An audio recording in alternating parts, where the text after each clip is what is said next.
Hello, I'm Joshua of Mouse Don't Play. I am a professional game master, and today we have a one-shot of Dungeons and Dragons. As a professional game master, the majority of my games are private events for private groups. Despite thousands and thousands of hours of running games over the last few years, 99.9% of them are private, which makes advertising very difficult. So I do have a one shot being recorded for you today, and I have a number of my players that have been willing to help me out, join this recorded session, and just have a good time. So for this session, all of the materials of the custom maps that I've made, the monster stat blocks and all that, they will be down in the description. So if you like any aspect of this particular one shot and you want to take it, cannibalize it, use it for your own game, head down to the description and you'll find it down there. But for now, we'll be getting into our session. Our one shot today is Sewer Stewards. We'll be basing it out of the port city of Phaloxel. Phaloxel expands on either side of the Ombule River, and it has many different districts throughout it. Some of it's very clumped up, others are more the leisurely neighborhoods out among some of the farm fields and pastoral lands. But the core of Phaloxel is around that delta of the Ombule River entering into the Ocean of Vapor. The northern district of Vecchia is much older. The southern district of Nuova is far newer. However, the newest of this small section is Midbrid. Midbrid is an extensive wooden platform neighborhood that has been built over the Ombule Delta to connect both Vecchia and Nuova to each other. Now, below Midbrid exists its shadow, the Ombule Vault. The Ombule Vault is an expanse of raft communities, pontoons, islands, and bridges that is really home to the disenfranchised of the city. Natives to this damp realm have begun to go missing, and it is our hero's job to find out what is happening to them. So, let's go ahead and meet our heroes today. Hi, I'm John. I'm playing Chuck.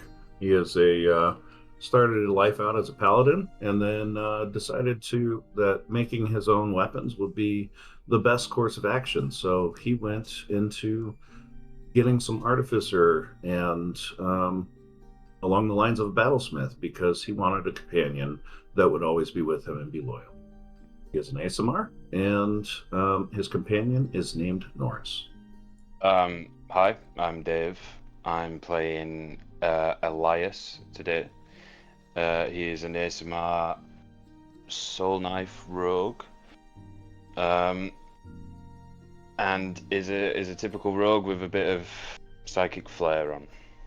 I'm Thrill, and I'll be playing Granos, a silver dragonborn Way of Mercy monk. He was a veteran for Phaloxel, did his time there, had a run-in with some monks, learned a lot from them, and decided to come back to his home city and lend a hand in his community. I am Monkey, and I am going to be playing Gubby, a elf druid, Circle of the Sea, raised on the docks of the Ombule Vault there. Spends most of his time in the water, trying to hear some information that he can sell off to somebody else, make a little coin. Hello, I'm Barrett. I'll be playing Rocco today. Rocco is a half-orc ranger, native of Midbrid. He thinks of himself as the local self-appointed pest control. Spends a lot of his time meandering around town doing odd jobs, but always keeping an eye out for dangerous animals and or annoying animals and anything that could spread disease and hurt the people around. So as we have all of our heroes, some of you being more heroic, others being more local, trying to aid your community as you can with your particular skill sets, I have brought us down into the Ombule Vault. Further to the west goes out into the Ocean of Vapor. Further to the east goes upriver, twisting through the inlands of Phaloxel. For the moment, I have all your tokens down over to the bottom left, just as a starting point for them. However, as you lot gather yourselves together, your own kinships and relationships bringing you together, you have generally heard about some of the goings on below, the increase in individuals going missing. Now, people going missing in the Amble Vault isn't necessarily an uncommon thing due to the level of civil unrest down there, due to the level of Thieves Guild and other mercenary activities that take place in the shadows beyond what is easily monitored by the guards of Phaloxel. Some of you, though, may have more particular information, more deep leads on places to start. You are aware that most of these new individuals going missing are not being left for public view. This is not a Thieves Guild making an example of someone and leaving them bleeding in the middle of one of the pontoon bridgeways. This is not a series of large combats. This is people going missing that are just trying to live their lives. And they're not showing up again. If they were to be showing up, it would at least be understandable to the populace.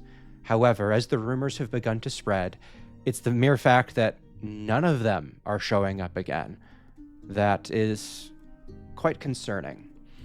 So, with each of you having some private information on what your character may know that others don't, you may have possible leads of where you wish to begin your investigations, or you may have possible information on locations that you think, yeah, we don't even have to worry about this place. Like, if things were going wrong around location X, we would know why. So, do any of you have any possible leads that you yourselves are dead set on wanting to share with your companions? Granos has a friend that works out of a soup kitchen near Reluctance Ridge. She seems to have a finger on the pulse of this place, and she may have some clue on what might be going on here.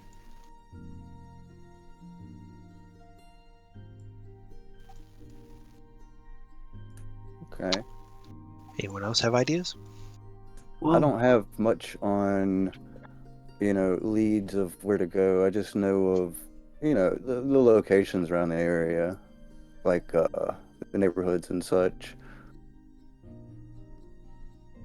I do know that working for the House Orion, we kind of look for different shipping and courier facilities, and the Ingrown Shores down there where we were starting out, they definitely are just kind of a warehouse district. So most people aren't going to be going around there, and then if people do live there, it's not the best place to live. So a lot of stuff could be hidden in that area.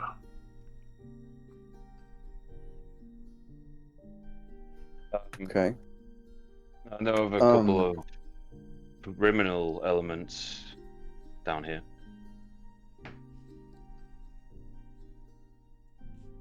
Like you're aware of them or you're buddy-buddy?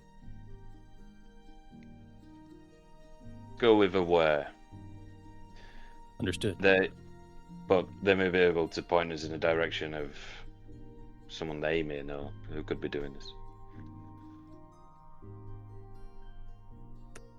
Okay.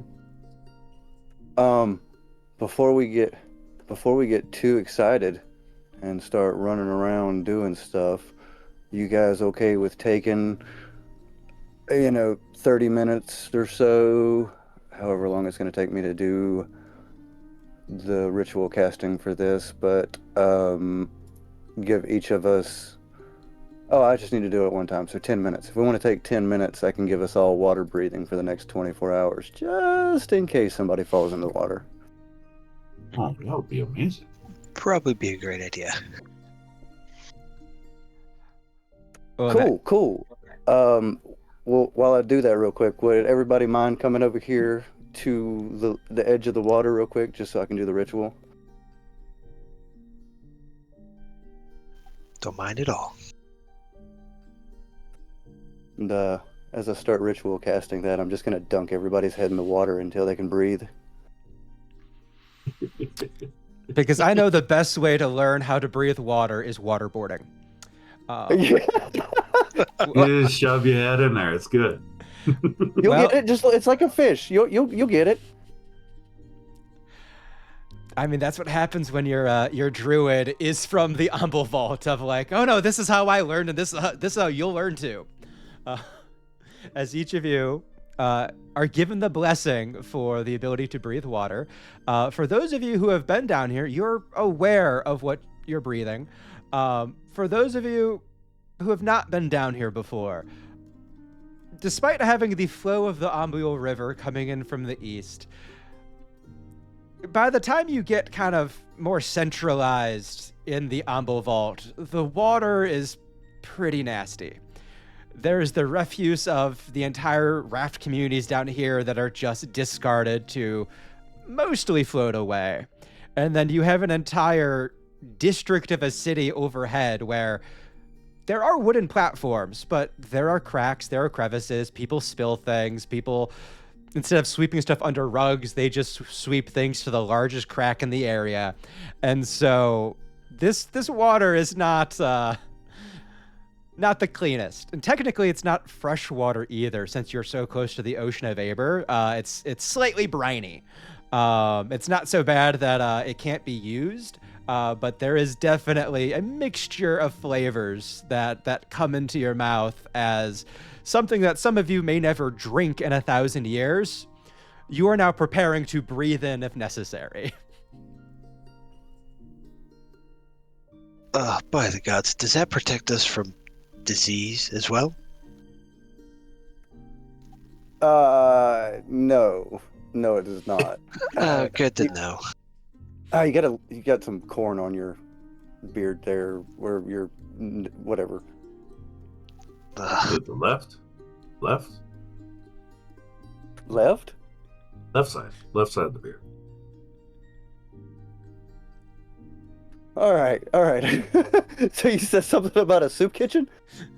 Yes. Yeah, let's go visit my friend Jasmine.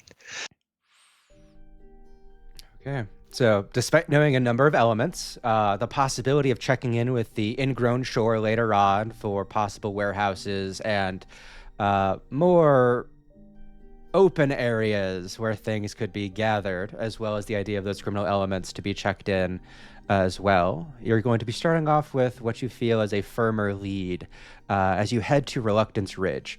As you make your first full descent down into the Umbral Vault, coming down the southern shore of the Umbral River and tucking underneath Midbrid on this eastern side, it is a steady and slow slope and kind of wedge of earth where over to your left-hand side it very much pinches down into where this kind of arched platform of wood moves up further and further away into the sky. There are individuals that you pass as you're coming down here that have made their little hovels, their little makeshift shelters, some of them getting very deep into the nook and cranny, using as much protective boxing around them as possible. Others simply setting up a couple taut ropes, throwing some moth-eaten blankets and weathered cloaks and things around, making their own little tent areas.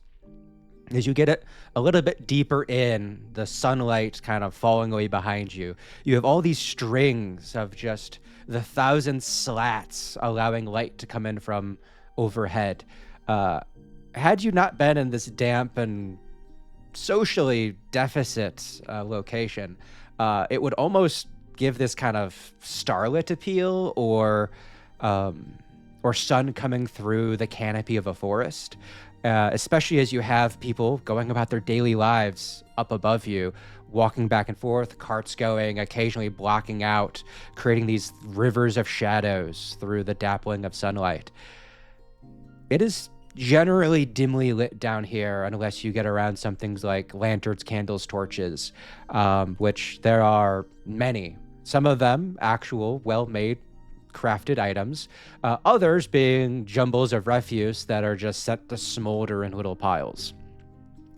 As you make your way into where you know this soup kitchen to be, Granis, you manage to get around some of the lined up individuals seeking their food. And you will see not exactly working the line, but currently going about the supplies and back, unloading a small set of boxes from a very small, singular donkey-driven cart. You do see your halfling companion, that where you have been down here helping individuals with your own medicinal practice and skills. They have been doing so with nutrition. And as you see them going through this work, they've got some sweat going down the side of their face. What is typically bouncy, curly locks at the beginning of the day is already plastered down one side with sweat and grime, as what is a woman wearing a nice enough gown to show that she is of slightly upper class, though not all of the refinement being brought down here. How would you like to initiate this encounter? If she's struggling, Granis will walk up to Jasmine. Jasmine, let me assist you with that. I have a few questions I need to ask you anyway. Hold on, let me help you. Oh, right. Thank you. Thank you so much. I didn't think you were scheduled to be down here today. Oh, no, I'm not. We're down here to help, but not in the way I usually help. Here, I'll put this where you need to go, and we just need a few moments of your time. I just right over there. We're just getting this stuff set up for dinner. Yeah. So down not to help with this. Kind of looks past you to individuals with bows and arrows and axes and armor, and kind of looking across the gamut there, having two individuals of your party, one including yourself, of otherworldly influence to your blood, showing through either complexion, eyes, hair, aura. There is definitely a presence to your party as she begins to read the situation. Right, what can I help you with? I was wanting to know if you go into further details on the happenings, the murders that have been happening lately. I mean, I can only tell you what I've heard, but most of the individuals that we have here kind of stay around Reluctance Ridge, though we do get some individuals coming from deeper in the Ambo Vault looking for a free meal. And I don't really blame them, but most of the rumors I've been hearing have been coming from the quarters and Gambry's Isle. Typically individuals that don't even got themselves set up in the Keyway or Splinterwood. They're roving night to night. They've mentioned some stuff about some of the people that they've been bunking down with in their little groups for warmth that haven't been showing up lately. And then one of them, I think his name was Oliver Duel. Shorter man. Think he's got some dwarf in him, but he said that he overheard some commotion going on at the western side of Gambry's Isle. Heard some shouts, heard some calls, heard some splashing, and then when he showed up, there was nothing. There was no one. There was just an eerie lot that he found himself slowly walking away from. So Oliver Duel just heard someone fall off the dock and went to check it out. No one was there, huh? She kind of gives this half-hearted smile. I mean, sure that's what he heard, but I don't know about you, but most people that live down here know how to swim. Fair. Where do you know where this Oliver Duel would be located? If I tried to find him. I not very certain. From what I've heard from him, he kind of roams around Gambry's Isle in the quarters, but really he could be anywhere from the Lauber Rubble to here. I don't think he goes much further than the Lauber Rubble. But yeah, if you're looking for Oliver, he's like I said, I think he's got some dwarf blood in him. A bit thicker of a beard, though it's absent around the lips. Bit more of mud and chop. Tends to wear this kind of gray worsted wool I think it used to be a suit. Don't look much like a suit anymore. All right. Well, if that's all you know, I think that's that in itself probably is a big help. Yeah, well, hopefully it's enough to give you a good start. Is there anything I can do to help you or your friends? We still got some breakfast left over if any of y'all are hungry. I've never turned down a meal. I could eat. Right. At which point she goes over, she takes a larger pot from kind of the back wall of tables, and it's very much this congealed oatmeal with occasional like dried fruit already mixed into it. But after having been heated and sitting for so long, that mixed dried fruit is just kind of like these fibrous strings kind of going out long ways, just kind of slowly disseminating. And it for those of you that live down here, it's not too dissimilar to some of the refuse piles that you see floating through the waters here. No, this is nothing. I grew up with stuff like this in Kiwi. It's fine. Food is food. You got to get your flavor. Okay. With that, as you all take a remaining meal from the soup kitchen of what would have otherwise gone to waste, it does lighten her heart knowing that that wasn't going to waste. You guys get yourself a bit of fiber, bit of protein, bit of sugar to jumpstart your day, and everybody is going to receive a point of inspiration. For those of you who do not play 2024 D&D that often, as a reminder, inspiration is a reroll. So before I tell you success or failure, but after you see the total of your roll, you may expend your inspiration for a reroll. You have to take the new roll. Neat. So, upon you guys having your meal, it is up to you to direct your attention going forward. I will call out on this map what you see as the major bridgeways. Some of them lifted up out of the water by stilts, others kind of bobbing and floating by buoys and just roped together. What you see on the map are the major bridgeways, and then kind of going into the core of the neighborhoods and the like. But there are random floating tied off rafts and balance beams everywhere down here. There are poles sticking up out of the ground. You have the major stone pillars down here that are the major supports, but there are thousands and thousands of minor wooden poles coming up out of the water that then split off into cross bracing and joists and all these different things. Mechanically, anything outside of 30 feet is considered having half cover from the amount of woodwork down here. And so even if you don't see a pathway on your map, if you want to take a more acrobatic direction, you can go off the main bridges any which way you want, either by floating vessels swimming or clambering through sections of jungle gym like you're playing Assassin's Creed.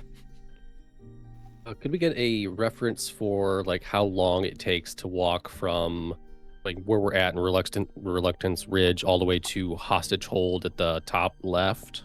Yeah, so that'll take, as you wind your way around, just about hour and a half. Oh, actually, like a journey. Yeah, not like just a. Yeah, actual journey. And I'm like picturing in my head, kind of like an Aberdeen floating village scenario in Hong Kong, where they have the boats in between, like something like that. Okay, that's what I'm picturing. Okay, cool. Yep.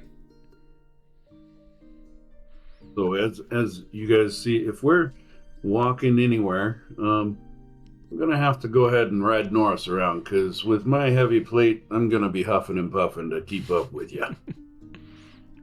Yeah, don't fall over. Would you like to swim in that? Would you like to describe Norris for me? So Norris is a steel defender, and when I summoned him into being with my magic, I decided that to accompany my my golden coif, I would have a bronze style dragon. He does not fly. He has wings; they're vestigial, but he does look just like a bronze dragon, only medium sized. That's cool. Okay. So as you are riding Norris as you go, there is definitely the creaking of all the boards underneath you, and it very much gives you like an almost overweight semi truck going over a bridge, where by having Norris there and having the elongated section and the 4 different feet to be putting the weight down, it kind of it separates out your weight over some of the smaller, creakier boards when you take a slight shortcut when you're not going on the really wide bridgeways that have been established to connect the major locations.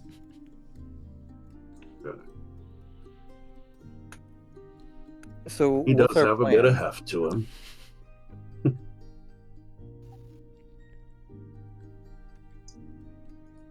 A monkey. Oh, I'm sorry. I was asking the group. What's our plan there? Are we going to Gambry's Isle or what?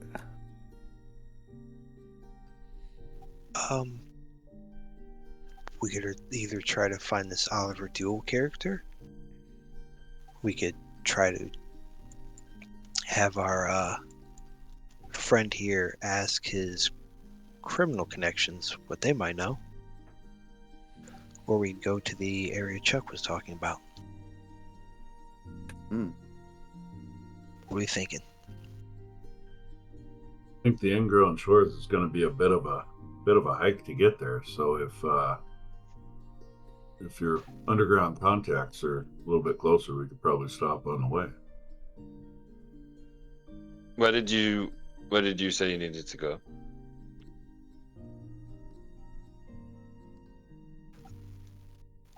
Oliver, I guess his haunt is the Gambry's Isle and the quarters. That's not very far. Yeah. I think if we wanted to speak to the Stillblade Chief, they are probably easier to contact than the others. So we would have to pass through the quarters anyway, so we may as well search for Oliver through there while we're there. Sounds like a good idea. Sounds great. Works for me. I also have something that may help us in case we get separated. But I can only do it to 3 people. So I will do it to myself. I will do it to Chuck because he's the tank. And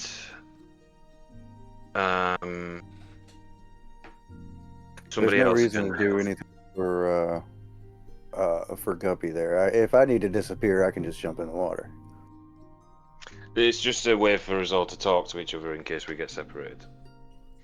Oh, I got you.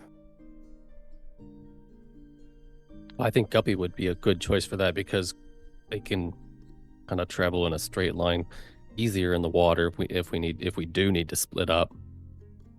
Yeah.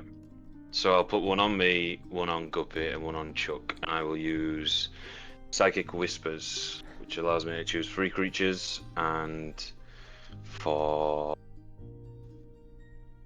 the next 5 hours we can talk to each other telepathically. Nice. All right. What does that look like as you begin these psionic whispers?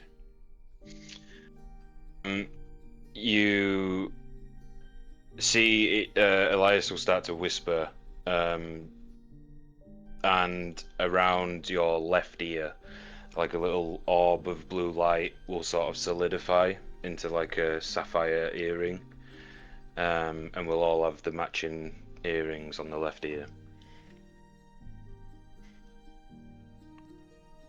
Fantastic. Nice. A spell that comes with accessories. Of course. So if we're looking to move around a bit, I I can point out some of the wells in the area. They're not really wells anymore. They're more remnant of old wells for upper Midbrid. We could utilize those to get around a bit quicker. It might just get a bit dirty in the process.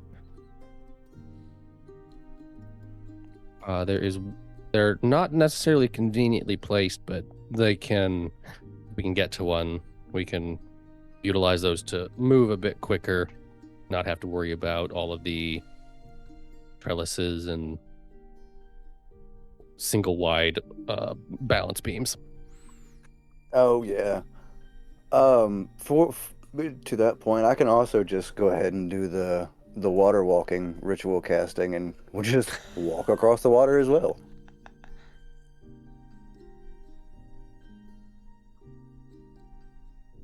You seen the size of the catfish down here? You walk on that water, they'll take your foot. I know, I swim with them all the time.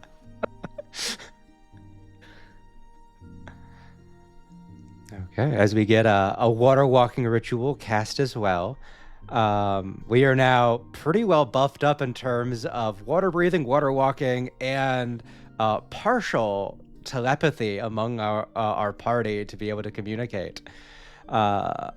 Barrett, feel free to place any wells that you want on our map. Whatever you want to draw to notate, or you want to point out some of the possible wells in upper Midbrid up above. As you say that they're not conveniently located, it's not that they're not conveniently located, it's that when the major locations of bridge work were being built, they distinctly built around the areas that people were dropping refuse down the wells. So, yeah. As you lot are calling out some of these things, pointing out where some of these wells are, making your way towards the quarters in Gambry's Isle, you lot will, in time, be passing the paired piers, which kind of serves as the bus depot / train station, where these docks do have quite a few small rafts, canoes, gondolas, where you can purchase them, where you can rent them, where people belatedly steal them and then return hoping that they don't get caught. As you are going, you will slowly be approaching the quarters, which is easy enough to keep your eye on, as among the quarters are another of the large stone pillars keeping up the upper city above. As you approach, with the intention of maybe finding Oliver Duel here, I would like two of you to take lead on your social investigations looking for Oliver Duel, and depending on what tactics you wish to use to find him, you may use any of the charisma-based skills, deception, persuasion, or intimidation, or you may use investigation. After deciding which skill you would like to use, we will roll for it and then see what the roleplay scene looks like based off of how this goes in this kind of montage sequence of looking for an individual. So, two of you may lead that. Somebody's got good charisma, yeah? I'm a pretty good face. All Not right. me. I could persuade people to tell me where this guy is. Does anybody have better than a +0 to persuasion or anything else? I have a +5. I have a pretty good investigation. Well, a very good investigation. Oh, there we go. I think it'd be you guys in, yeah. Yeah, let's go and get investigation from Elias and a persuasion from Chuck.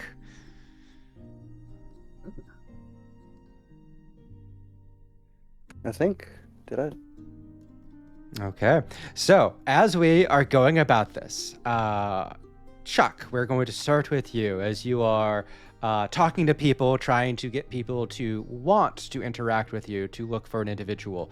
As you get deeper into the Umble Vault, there is very much this feeling of whenever you are asking for any amount of information, people are suspicious.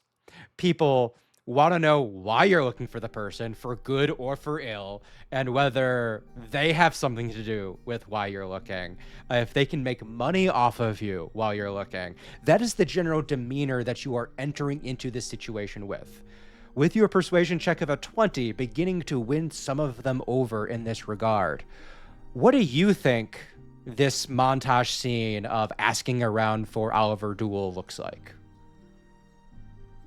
Oh, well, everybody sees this cute little Asimar riding around on the back of a dragon, and they just, decide that he's a very friendly person, and they like to talk to him, and he's just asking people where he might be able to find this the crime boss that we're looking for, because he has some business with him and thinks that he could help.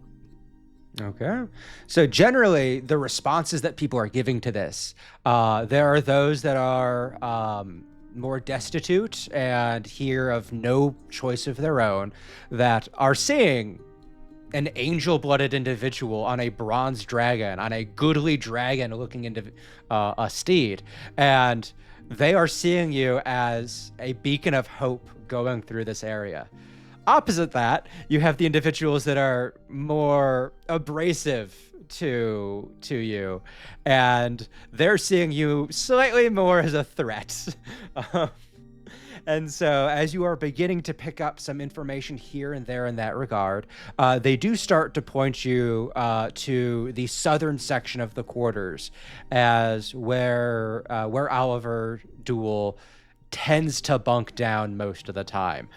So you at least have a quadrant of the quarters for where he typically is. However, as we continue to narrow down in, I now want to go to Elias. Elias, you're doing more of the actual investigations. You're doing more of the clue finding. You're looking for more of the, not necessarily always physical clues, but they could just be disparate pieces of information to begin assembling a greater idea of what's going on. Knowing what I've drawn out as the ambiance here and your own personal information on some of the more criminal elements of Phaloxel and the Umble Vault, what do you think your 17 looks like? I think Elias is basically using Chuck as a distraction, so he can sort of just sit to the side, and as people are sort of either captivated by him or sort of repulsed by him, I will just sort of be scanning those people and looking for the obvious signs of the Stillblade, the Thieves Guild, and also looking for like dwarves as well. Okay, cool. As you are doing so, you manage to begin to eliminate some of the false leads that might be being given of some of possible members of the Stillblade, as just trying to get rid of your holy paladin-y knightly aesthetic of an individual, and recognizing that some of those leads are just trying to get rid of him. And so as you begin to eschew some of those, rather than locking down a place where Oliver is, you begin to knock out locations where you're pretty certain he isn't. And as you lot begin to narrow down the search through the southern portion of the quarters, eventually matching the description that you have been given of the more mud and choppy, thicker beard, that kind of the worsted wool, what at one point had been a suit, but now is patched up and really sewn together to be like something that has to be taken off over his head, of this probably 5 foot tall, broad-shouldered man that is kind of just sitting down amid a pile of old blankets. He's talking with one or two other people, one of which seems to be a bit more kind of mixed blood orcish, and then another individual that seems to be just this very lively, sprightly elven woman. So that is where you find him, having this kind of conversation. Who would like to take lead in approaching Oliver?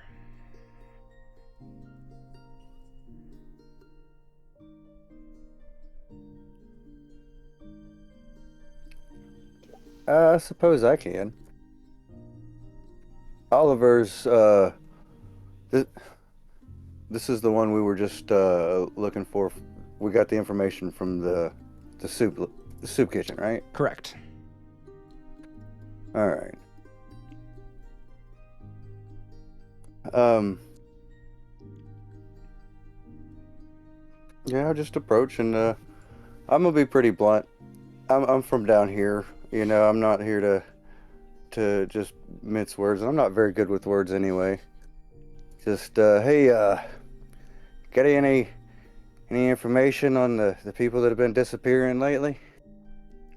As you do that, the two people that are speaking with Oliver immediately get up, like grabbing some of their stuff as they go, trailing behind them, bundling it up around their arms, kind of like reeling it in as they scatter with you just Well, that's approaching fishy. so blatantly, so bluntly.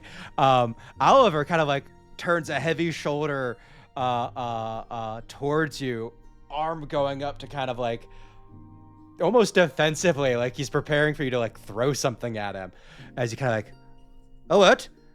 Well, I'm sorry. How can I? What? No. What? People disappearing lately here. Do you know? Make an intimidation roll. Oh God.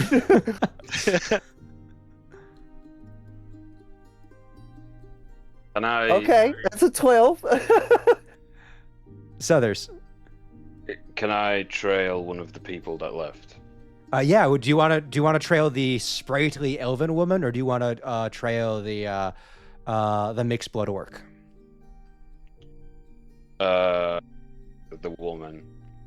Okay, so you break off, you begin trailing that way. We will stay focused on this scene for now, and then we'll pop over to you. Would I Go ahead. would I be able to assist him with that intimidation roll by being intimidating on the back of Norris? What are you doing to be intimidating on the back of Norris, other than sitting? I'm going to be sitting there tapping my warhammer in one hand, holding it with the other, or kind of against the shield, and then Norris, picking up the vibe that I give him, is going to kind of lower his head and start breathing through his nose a little bit. Okay, Guppy, go ahead and roll again. See if you can get better than a 12. Oh, okay.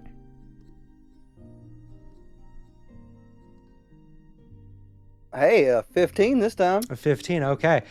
With that, like, he half gets up to like begin to move off again. A couple of those big airy bellows of breath huffing out of this automaton dragon as he falls back onto his seat. I'm sorry. Right. People going missing. I can very much be of help with that. I just didn't want to, didn't want to get in the way. Didn't want to be any problems for anybody. You're not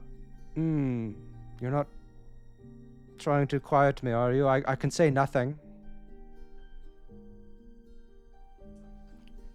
Of course, I'm not trying to quiet you. I'm trying to ask you a question. That is the opposite of that.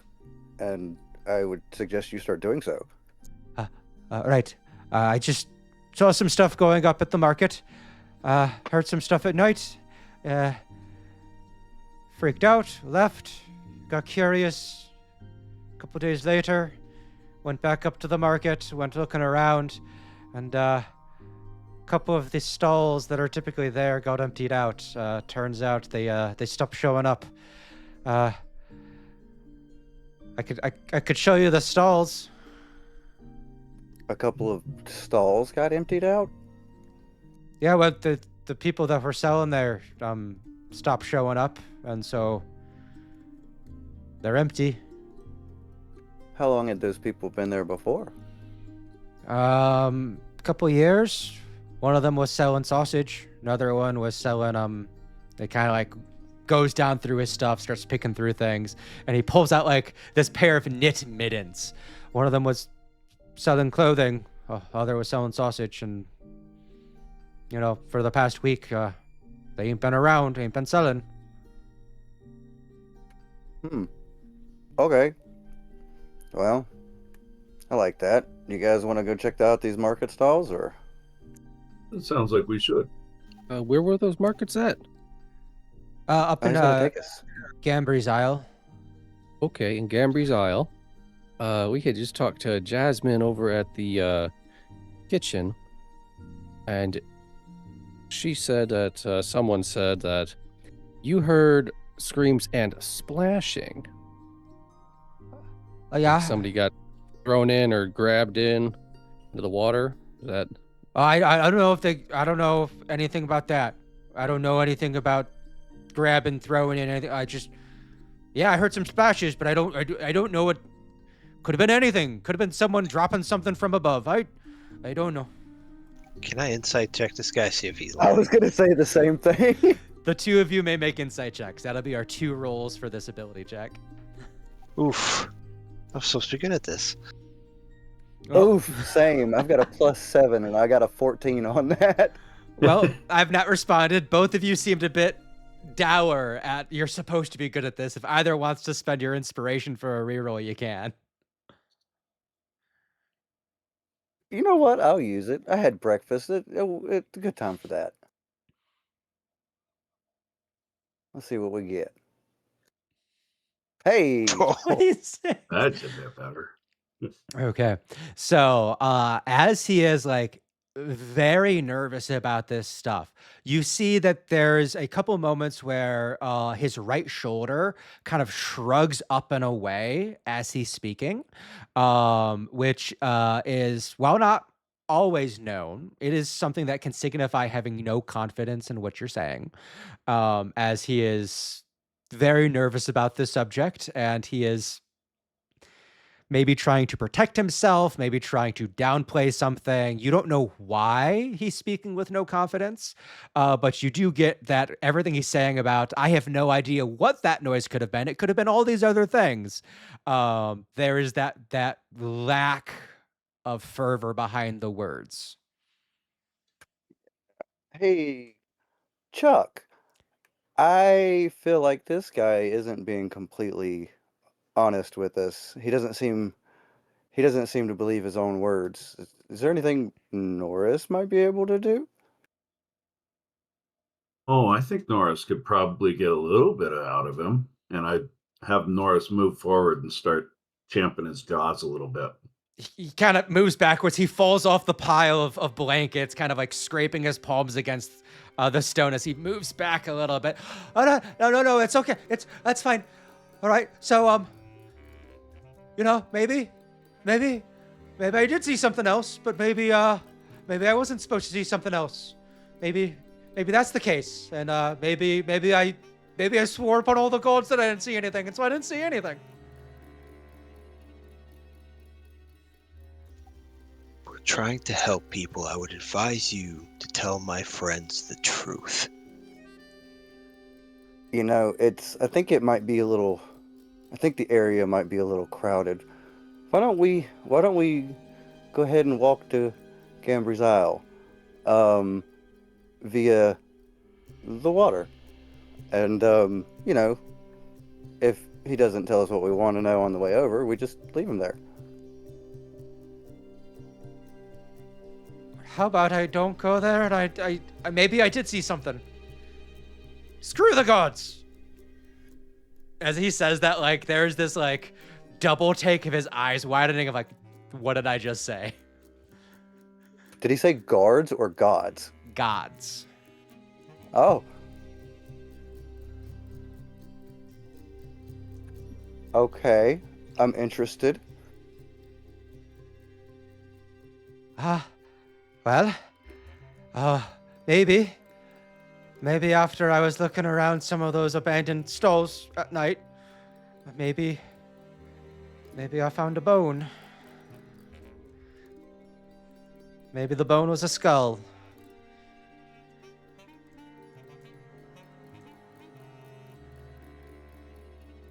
You found a skull. Was it like a bleached, skull, like a decorative, or was this a fresh, recent skull? I mean, it's still got some pink on it.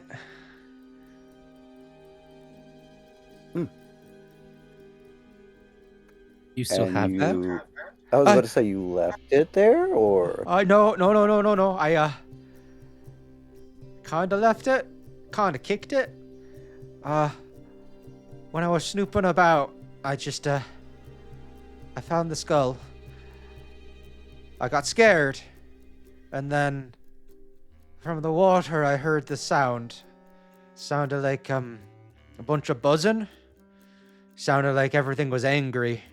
Just everything around me was angry and wanting to chew right through me. And I swore it off. I said I ain't seen nothing. I spat. I walked in a circle 3 times. And it accepted it. And as he says this, you begin to see out of the corner of one of his eyes this just little bit of brown leaking, almost like he's crying, but it's coming out thick and sludgy like slip clay when you're combining pottery, as it just kind of slowly leaks down the side of his face. He seems not to notice. Ugh. What is wrong with you, sir? I don't. What do you mean? What's wrong with me? I'm telling look you up. everything you want to know. And as he says It's that, his fine. tongue falls out. Oh,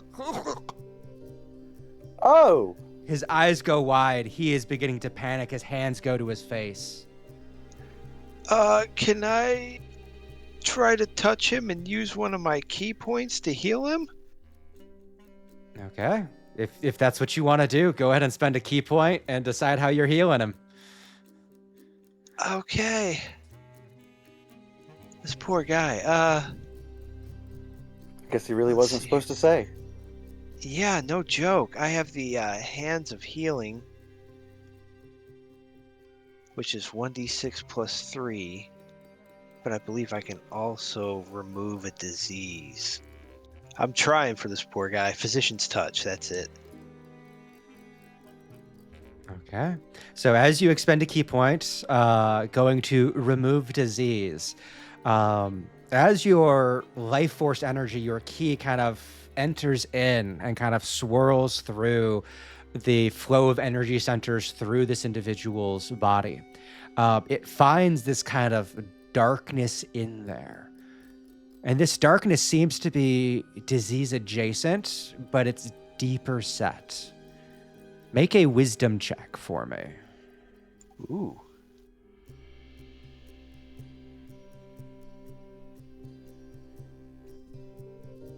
Alright, 19.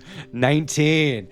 With that, as you begin to work this energy back and forth, you find that this disease is being caused by some form of curse or profanity therein. I give you the choice. You may choose to remove it, but in doing so, something negative may happen to you as you attempt to exert your ki in a manner that you are not trained to do. Ooh. Okay, you know what? I'm gonna try for this poor guy. Okay. Go ahead and make Try to a heal him. wisdom saving throw as you attempt to remove whatever profanity or curse that is causing this disease. I will use my inspiration on that. Okay. That's better. 21.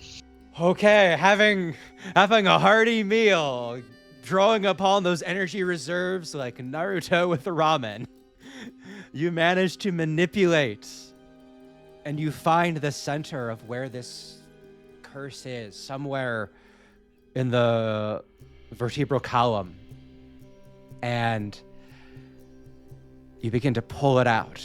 And as this kind of just effuses out of him, it scatters into this what appears to be dust, but then the dust gathers in the air and flies away as little flies and mosquitoes and gnats kind of dissipating into the environment. As this happens, he is like curled, almost fetal position on the ground, hand going to face, like trying to figure out what's going on. As you pull this darkness from him, like you clean him up a bit, you wipe away from the side of his eye. That has stopped. He like spits out a couple times, a bit more mud comes from his mouth. His tongue remains there on the ground, but no other deterioration happens. As panicking, he kind of looks up to you. What happened? Oh my God, what happened? You were cursed by something. As all that came out, can I kind of do a religion check to see if I can notice what that was? Yeah, go ahead.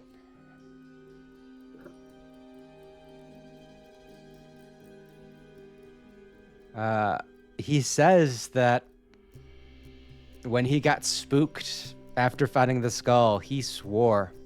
He swore upon everything, trying to save himself, and something present accepted that swear, and he just broke it by sharing that information with you.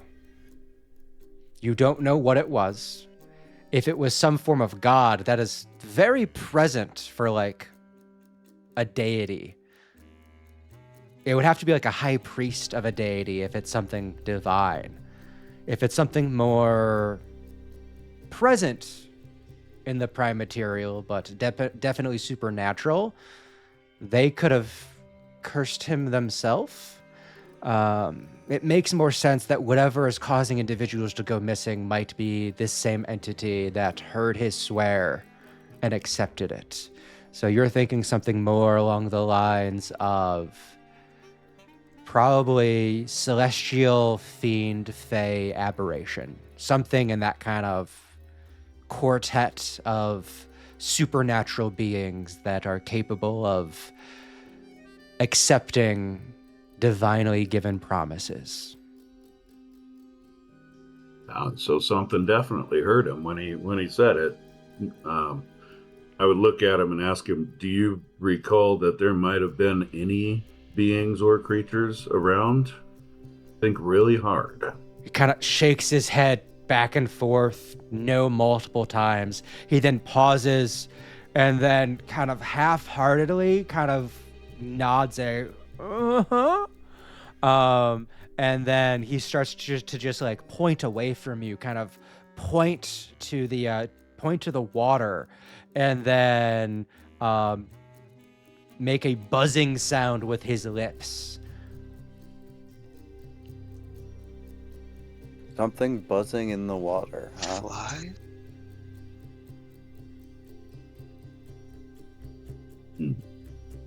Have I experienced anything like that in my time in the waters around here?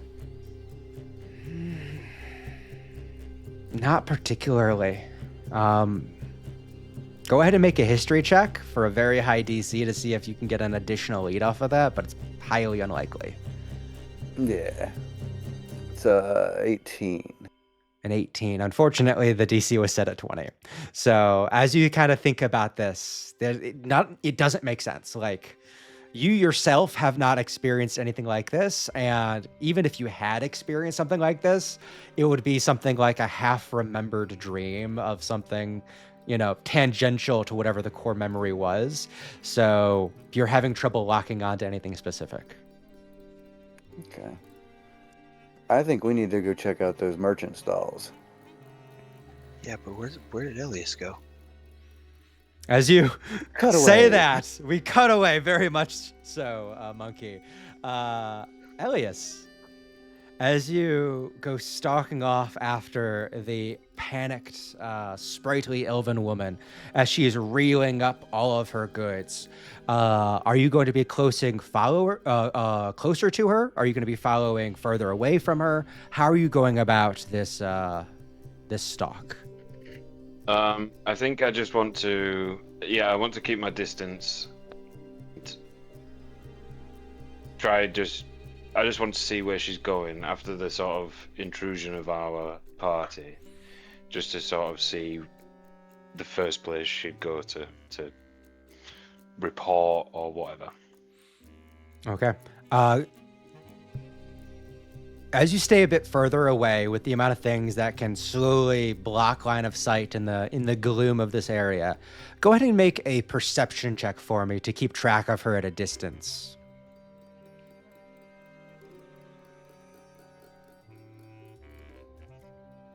12. Okay. Yeah, good enough. DC set was 10. As you kind of follow, occasionally getting a bit closer, but then allowing for a couple turns of the different walkways, she's actually going to be heading to the northern section of the quarters. She kind of pauses a couple times on the way to rearrange things, getting them like into a bag and the like. And then she passes by one or two kind of groups of other individuals just going about their daily stuff. There's one section where some people are, just, on the lid of a crate on the ground going through a card game. She half stops there for a second, gauging the situation, continues on. And where she ends up stopping is going to be a group of 3 other individuals that are all currently in front of a pile of broken sticks and wicker and half destroyed furniture as they are salvaging materials. And then one of them is going through and like using everything that they're salvaging to weave a basket. And as she gets there, she is in a big harumph, going off on this little tirade of, "You would not believe it. I told Oliver that he needs to stop talking around. He needs to stop gossiping with every single person he sees. It's going to get him in trouble." And what do you know? Got him in trouble. An entire group of mercenaries show up, and they're just going right at him. I got out of there as soon as I can, but I bet you it has caught up to him to this point in time. I don't think we're ever going to see him again. And if we do, probably ain't going to have his thumbs. So as she begins gossiping about Oliver, you may either get a bit closer to begin to hear the quieter responses of this woman's companions, or you may take it as is.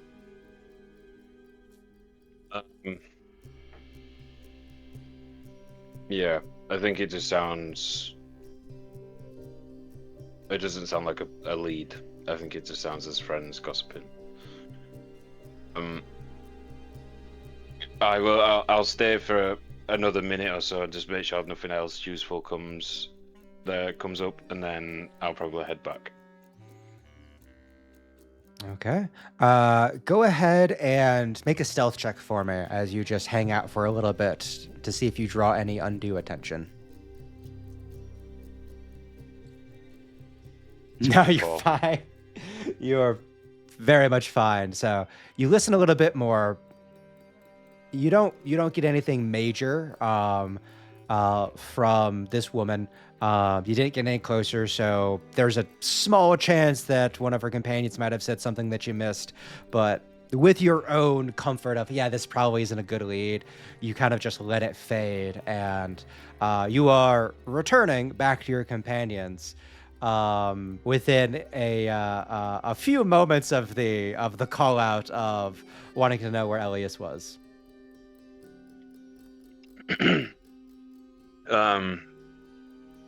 The friends...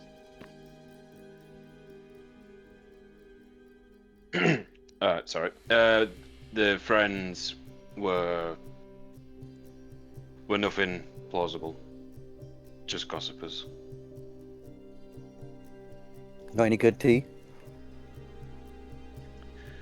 I'll sort of look behind you at Elias, at Oliver and his tongue on the floor, and say, well, she was wrong about one thing. She said he was going to lose his thumbs. Yeah, we didn't do that. This poor fellow has a curse. Norris decided he wasn't hungry.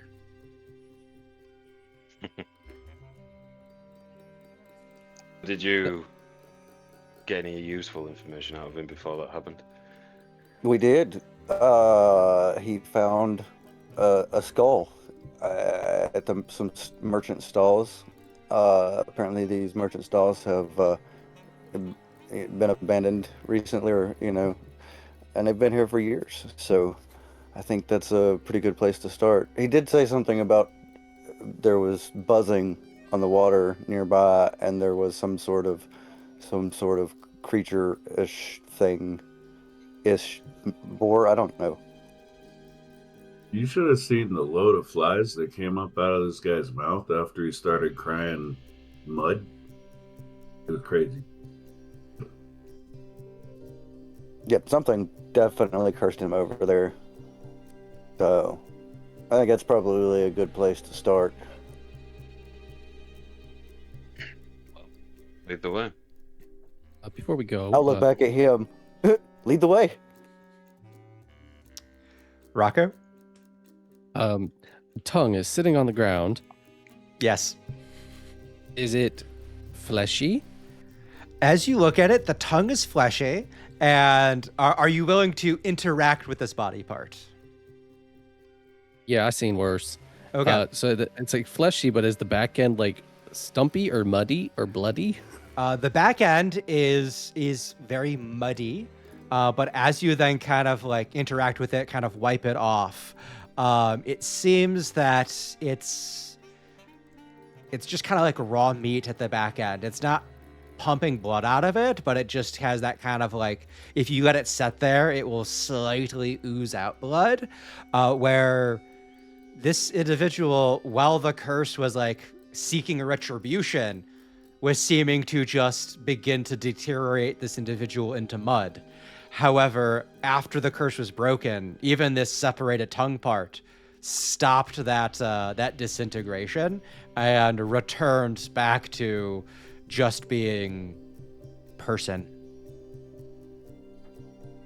Look over to Oliver. Open your mouth. Oh! Look in there. See what his what his little stump looks like. It's way near the back of the throat, but with a combination of sewing and curative magic, you might be able to seal it back into place. He can take his hand, put the tongue in it. I'm like, good luck, bud. And my second question: have I ever had like going around and making sure there's no intrusions of fauna? Have I ever had to fumigate large like sections of this place to deal with like an overabundance of gnats and dirges and things? I would say that it's not a common thing to have to do, but part of your pest control business that you operate. Yeah, there have been sections where there have been blooms of flying insects and things. But generally with like an identifiable cause. Yeah, generally you find where someone has, dumped, their donkey died, and instead of dealing with the donkey, they just dropped it down one of the wells or something. And so having such a large, fertile food source for maggots to grow in and stuff, like there's always been a cause for whenever there's been these giant blooms of insects. But what Oliver previously stated of hearing like the world grow angry with buzzing, and then upon him swearing and going through his little ritual, having it just immediately die away, that is not how swarms of insects operate. Understood. All right, everybody. You said we're going to Gambries. Wherever Oliver is taking us. Yeah. Lead the way, Oliver. Tongue in hand, adventurers at his back, he begins this slow trudge up through the quarters, getting onto one of the main thoroughfares of raised, stilted bridge work to take you near Gambries Isle. Those of you native to down here, you have been to Gambries Isle many, many times, and it is the core marketplace. None of the market stalls are grand. They are all cobbled together and constantly fought over. You do know that there are some merchants that their home is their market stall just so they never have to leave. You slowly get led to the left-hand side as you exit onto the aisle. And as you are making your way along this kind of southwestern shore, you will see all these little stalls of all their different half-broken pots and pans and vessels without lids and stacks of clothing and all this stuff. You'll eventually get to a small section of stalls that have recently been renovated with a brand new tarp salesman that is like stretching tarps across 3 different stalls at once as Oliver goes to point at that section, realizes that's the hand with the tongue in it, pulls that back and points with his other hand. Thank you, Oliver. So you might want to find somebody to put that back in. anybody have a sewing needle and thread?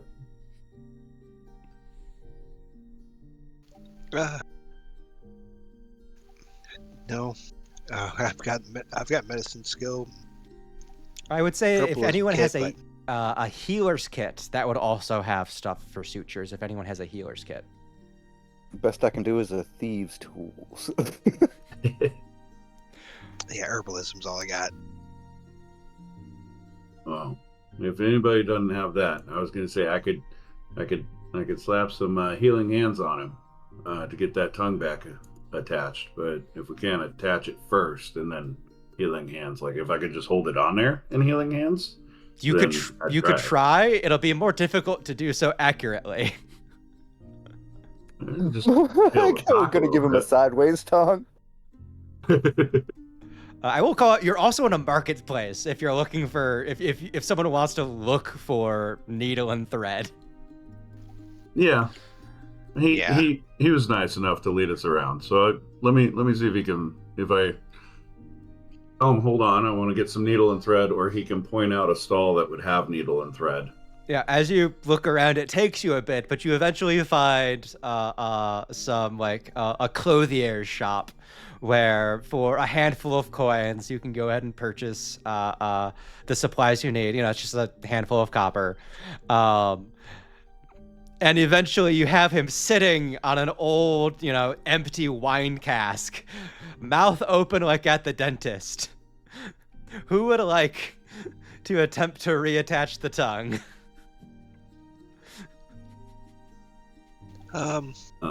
Anybody who has better medicine than me would be great.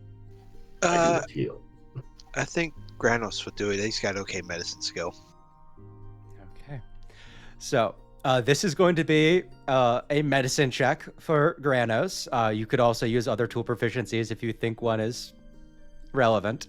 But before you do the roll, we will also see how much healing you wish to expend.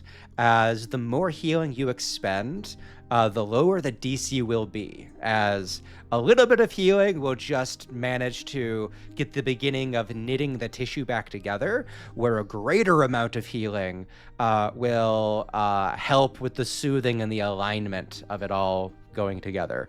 So we'll determine the amount of healing, and then we'll do the medicine check. So I'll do the healing hands, which is 3d4s. Okay. Awesome. I've got proficiency with leatherworkers' tools and weavers' tools, so I think I have some knowledge of how to, even with leather, like sewing leather is different than sewing cloth, maybe more akin to a tongue. So if there's any assist I could give on that, I don't know how many hands we can get this guy's mouth at once. So the hands in the mouth is an issue, but with the amount of knowledge you bring with both of those different tool proficiencies, more than enough to give advantage. I'll throw a cure wounds on there too. All right. Sorry, it'd take a second to figure out how to put the healing hands in there. You're fine, sir. So we have a cure wounds coming in from Rocco as well. I ain't gonna spend any healing on this guy. If I do, he might go thinking he's a person, and we can't have people down here in Amba Vault thinking they're people. You live down here. Yeah, I know. He's not people. He's a guppy.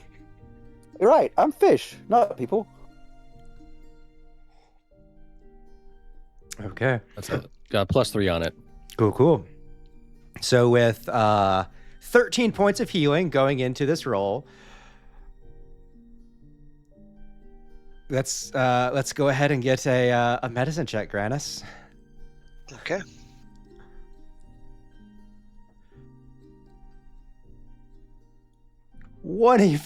24. Go ahead and roll one more time. You do have advantage. We'll see if it gets better than that. I doubt it. Close. Okay, so you do a superb job with the amount of divine healing being put into this. The tips and tricks from your pest control friend with all of their more utilitarian skills. You perform this operation on Oliver, and upon getting it all into place, and then the healing magic going through, soothing, reconnecting the tissue, eliminating the swelling, there is a couple flaps of his tongue before, oh my, oh, you really did it. Who are you people? Why, how? Thank you so much. Just don't go making some random oaths to gods that you don't mean to intend to keep anymore. I didn't know. People swear all the time. People swear on gods, on their mother, on their dogs, on their children. People swear on their graves. People swear all the time. It never makes people melt. Well, let this be a warning to you. I don't think technically we're melting. It was more like mudding. He kind of takes a deep breath, looks down, looks back up. All right. So that buzzing you heard, you made a buzzing noise with your mouth. Can you tell me any more about that now? Yeah, it was coming from the other side of that now tarp stalls we showed you. It was coming from out on the water after I found it.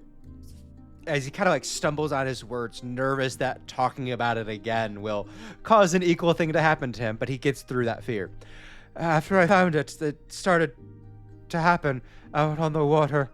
I made the swear, it went away, and I pretended like it never existed. That's why I had already spoken with Jasmine about the first night. And then after talking with some other people, when this happened, I shut right up. I took my oath. I took it seriously. You did the buzzing stop after you kicked the skull into the water or before? After I kicked the skull kind of as I spun the circle.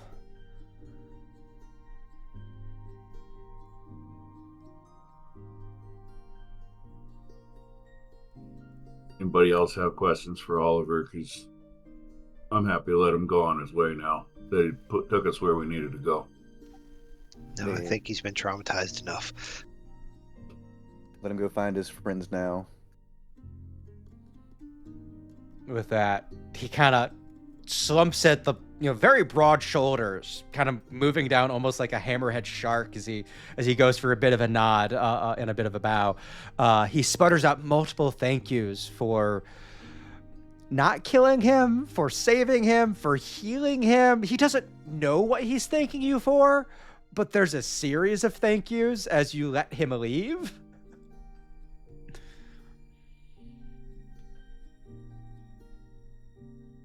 Yeah, find out what's behind this tarp. Should we knock or just cut it open? Can you knock on a tarp? Oh, I mean, there's tarps everywhere. There's tarps on tables. There's tarps hidden to the sides as you approach. There's dark-haired human man, middle-aged, just kind of like, if y'all looking for something to put a body in, I've got the right thing for you. We got wax tarps. We've got tarps already treated with chemicals to hide smells. Oh, I'm just joking. But seriously, if you're looking for a tarp, I've got plenty. I'll buy 2. As he walks you through a little bit of the inventory, you pass over the money. These things are pretty hefty, so if you're going to be adventuring with them, they're going to be like, kind of like when you have like a living room floor rug that you have to like move to a new house, so you just like bundle it up and throw it over your shoulder. That's kind of like the degree of tarp that you can be working with if you want. Otherwise, it can be like a smaller, like 8-foot by 8-foot one that you can fold up and put in your bag. Yeah, definitely probably the smaller ones because they're just I use them to dispose of carcasses. Yeah. Ones that stop the stink. Right, very much so. So as he, dealing with that and gets it all sorted up. Well, I'm gonna be right honest. I was just going for the joke. Y'all don't seem like you live down here. Didn't seem like you actually needed a tarp. But thank you for the business. So what brings you around here? The last. Interestingly enough, dead bodies. Well, that's funny. Kind of looks over to Guppy. I've seen you around here before, ain't I? Nope. Right. Kind of like gives you a half side eye, looks back to the rest of the group. Well, bodies. Not sure if I can help you much with that, but always happy to help a customer. What's going on?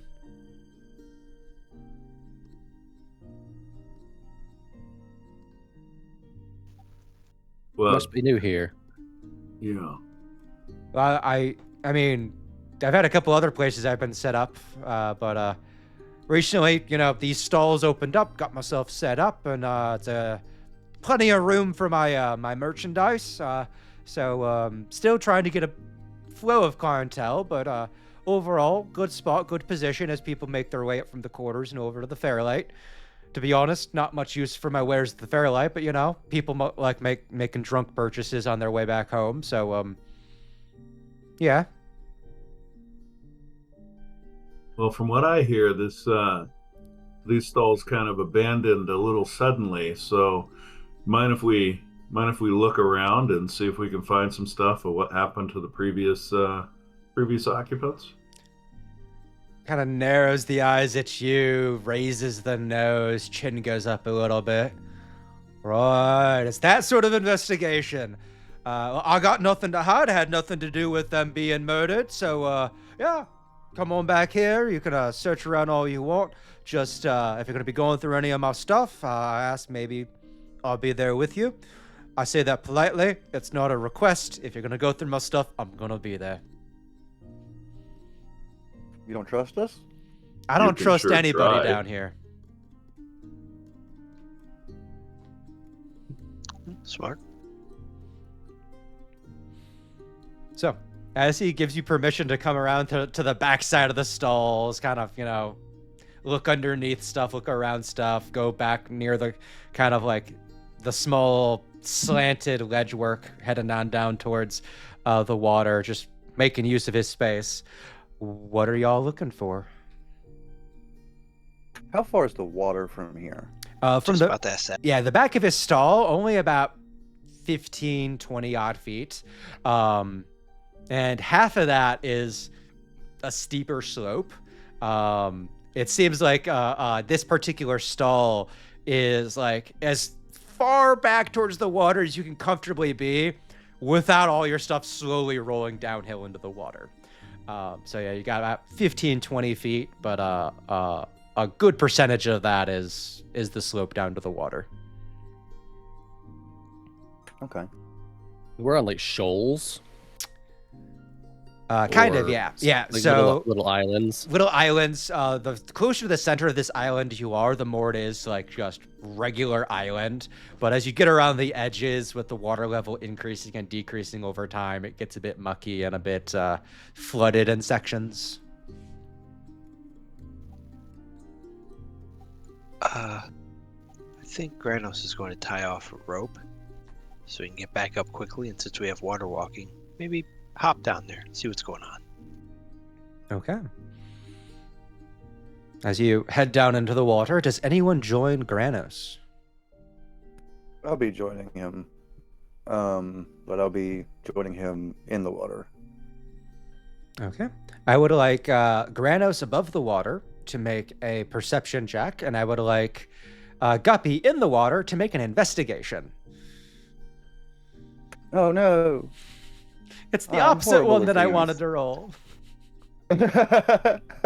It's fine because I'm lucky. I could use a. I'm gonna use a luck point here. Roll this with advantage. Yes, sir.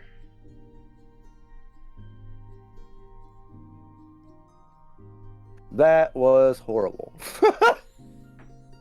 Okay, fantastic. As you are searching around, you find that there is some detritus, some broken stones. You find rusted bits of like iron bars and stuff that have been thrown out and collected over time. You find differing kind of drifting globs of algae and seaweed and stuff that have made their way in and out from the Ocean of Aber. But as you generally search the area, it's what you would expect of the mucky shores around a merchant island. While you lot are down in the water, would anyone up top like to do anything? I'd like to investigate around the stalls to see, kind of. Oliver had told us where the skull was, so kind of looking in that area and seeing in the direction that he kicked it. Okay. Would anyone like to join Chuck with that? I'll join Chuck. I'll specifically be looking for blood splatter. Okay. If the ground's not too moist to eliminate that already. Yeah. Go ahead. Both of you up here on the shore can make either investigation or survival, since some of this could be considered looking for tracks and things like that.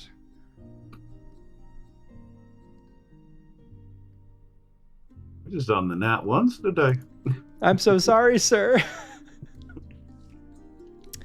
21. Rocco, as you are investigating the area, you are going to notice something that you deal with less down here because there's less rain. But you almost find this rivulet of silt, of gunk, that sometimes you'll find on when like rivers kind of flood up a bit more and then come back down. You've seen some of this stuff along the Ambule River on your days off as you are just living life. But you find almost this thin little film, slightly trough-like, of fine silt sediment, scattered with flecks of broken, like splintered wood and strings of decaying fabric, and even small little pieces of like bones that you're good enough to identify as some form of like tarsal, metatarsal sort of smaller, but not broken, but just smaller bones kind of left in this swoop. It's only about 4 or 5 foot wide, and it goes from the water level where it's kind of muddied with the water up into the flat of where these stalls are. And around that section, you find that there is a slightly darkened area. Not a lot of blood having soaked in, but definitely a little bit of maroon discoloration into the soil here. As not only do you find the blood you are looking for, but you find this other austere evidence leading up to it. I want to point it out to Chuck's with me. I'll point it out to Chuck. What do you make of that? Yeah, that's very interesting. Does it look like it possibly like potentially like sliding movement upon the sand leading up to the blood area? Very much sliding movement, but also like an extra layer on top of the terrain, like only a couple centimeters thick, but like melting ice cream running across a table. Not only is there that slide, but there is definitely a secondary substance on top of what is normally here. It's like a snail trail. Yeah.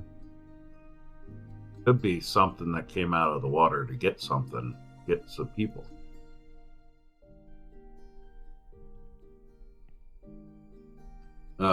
So I would at that point use the telepathy earring and tell Guppy what we just found up here.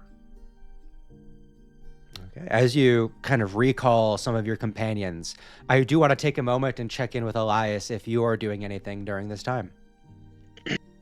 Yeah, I think how busy is like this area while these lot are all doing their thing?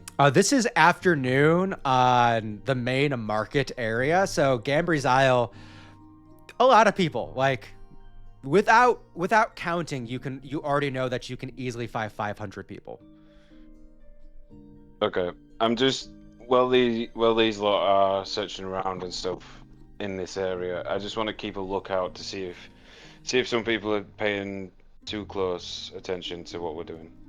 Okay, go ahead and make an insight for me as you are trying to pick up the intention of people looking your way as opposed to just people looking in one of 360 degrees.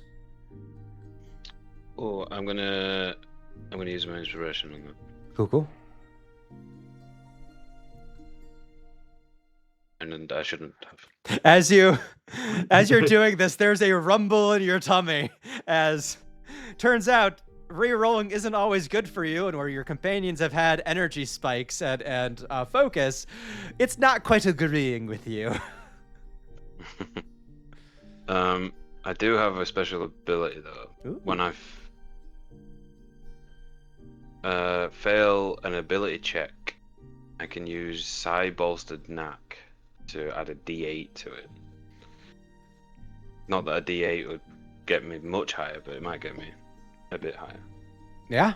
So if you want to go ahead and do that, it could easily get you back to where you were, and it could possibly get you up to an 8 or to a 15.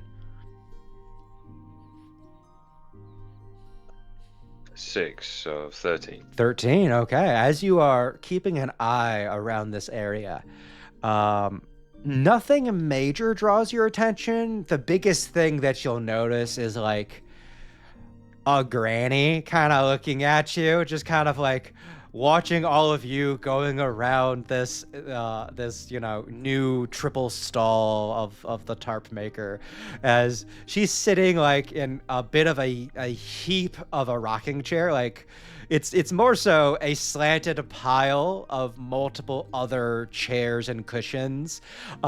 She is just slowly kind of twiddling her thumbs, knitting needles in her lap, but she's not using them, as she's just kind of watching you lot doing your stuff. Okay.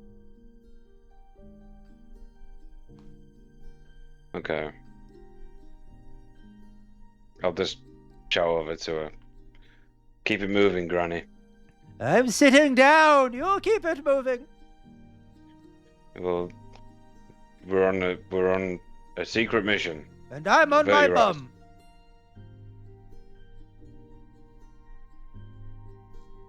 Yeah, I'm just gonna keep an eye out, just in case anything comes from the surface while these are all focused on the water. Fantastic. So you are aware for any possible aggression coming your way easily. With that, you begin to get the telepathy kind of like recalling Guppy and Granis up. You get the call in through. You're the one that's kind of hubbed it. And so while you keep an eye out on everyone else, the group may consider what you found. Oh. So we got something that slid up the bank to the stall. Is that what we're getting at? Definitely looks like it. Well, can we follow this trail back to its origin, or did it come out of the water? Seems to come out of the water.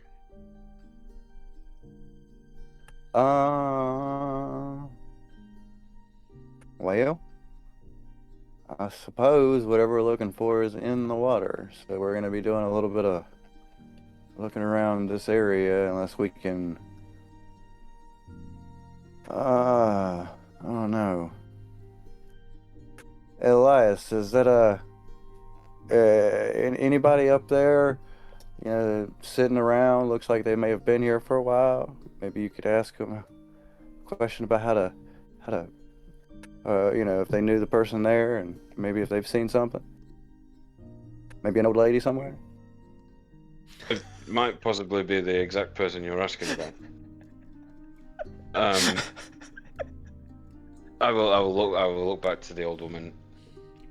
Hey, Grandma, do you know anything about what happened here? I know that they went and left, not to come back.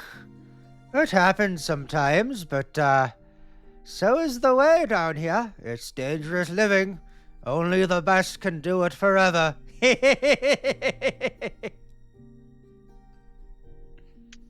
Quite. But you didn't see anything or notice anything strange? About them that used to be at those stars?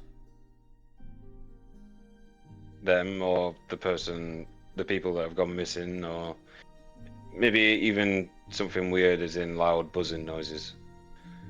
Oh, well. I don't know about everyone going missing, but the people in them stores, they were nondescript. I'm surprised you care about them going missing. I thought no one would care about them going missing. What makes you say that? They didn't do anything much. They just sold some of their stuff. They didn't really have friends. They just leave one person down here. They would pay them a couple of silvers to keep the spot at night, and then they'd go back upstairs. Go back up through the trench bevel. They come down in the morning, get themselves set up, and let their person go. But, they don't belong down here. And now they shan't be. Someone else is down here. But from what I see, they probably won't last long either. You got to be born down here to make it. You got to know what it takes to survive. Do you know what it takes to survive, young man? Listening to my elders, of course. What sort of stuff were they selling at this stall? Oh, they had, what did they have? I never bought anything from them. You have to shop local, and they weren't local. So you have no idea? I didn't say that. Okay, I did. I think they sold barrels. Barrels? Empty barrels? Yeah, Barrels of stuff? empty barrels. They called themselves the Coopers. The Coopers? Yeah, Right. but they were hollow like all the rest. They didn't have the right stuff. You listen to me. You need grit to survive. You need compunction. You need everything come back together, solid. A good bowel movement a day keeps you here, right and healthy. Yeah. I will relay back. There were some people from the surface that were employing someone to run a shop there for them, selling barrels, empty barrels.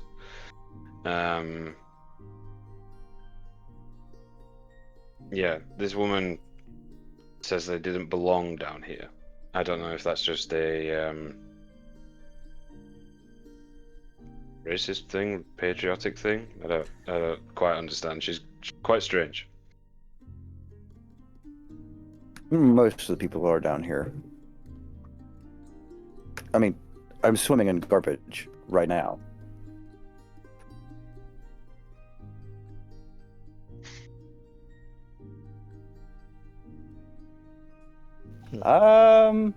Do we? Okay. Well, that she wasn't as helpful as I wanted her to be. It sounds like they were hired to have that stall from people in the up above. Can we figure out who those were? We may or may not need to go up and talk to them up in the city. I had that thought, but then I also thought that if it didn't, whatever it was, didn't take them, it took the ones that were, that was down here in the stall at the time, and I'm not really sure if it's connected to that, but I think whatever it is we're just, it's. I don't know. I'm not really sure it's connected to them, if you know what I mean. Like, if they're not down here all the time. Okay. What's that word I'm looking for? Red herring. Yeah. Nobody there, none of you lot have heard of the Coopers before. It's not a prevalent name to anyone. That's what they call someone who makes barrels and casks. It's just a profession. I see. I thought it was a family name. Super. Yes. Oh, So it it's can like be. it's like calling someone that's a blacksmith John Smith. Like it's a professional last Yeah. name. Okay.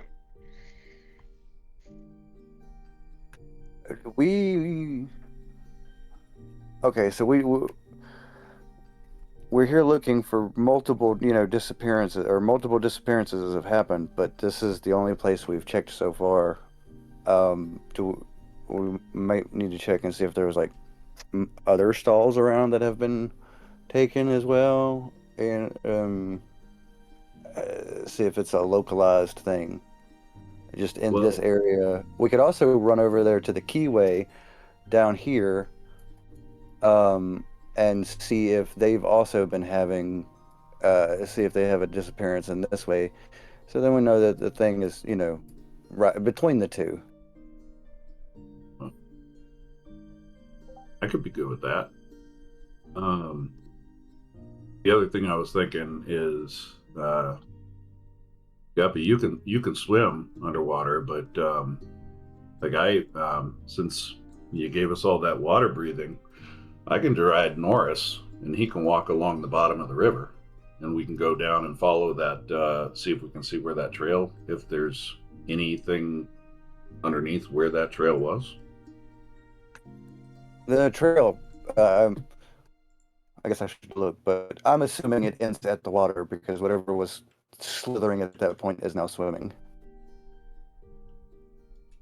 I will go investigate where that is just to double check. As you investigate the waters underneath, you definitely see that there's like a noticeable pile now of similar kind of silt and detritus. You see a couple rusted, like 1-inch wide rings. You find some broken bolts and buckles, a piece of shoe leather, all in this kind of like pile just under the water line at the edge of where that trail goes down into the water.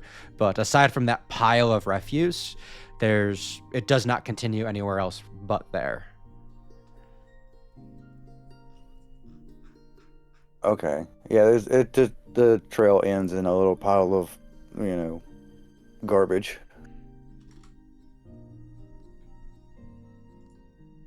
So if we're swimming around, we're going to be looking in a very large area, It's real hard to find things in the water like that. Although, slithering, I believe stuff like that would probably tend to stay in like little holes towards like the walls and stuff like that.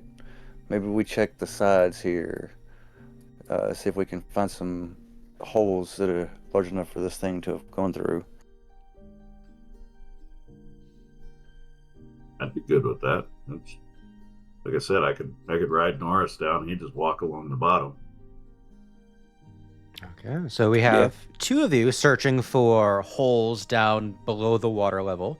Does everyone else want to join with that, or would the rest of you like to do something else during this extended activity that will be taking our time frame from afternoon into evening?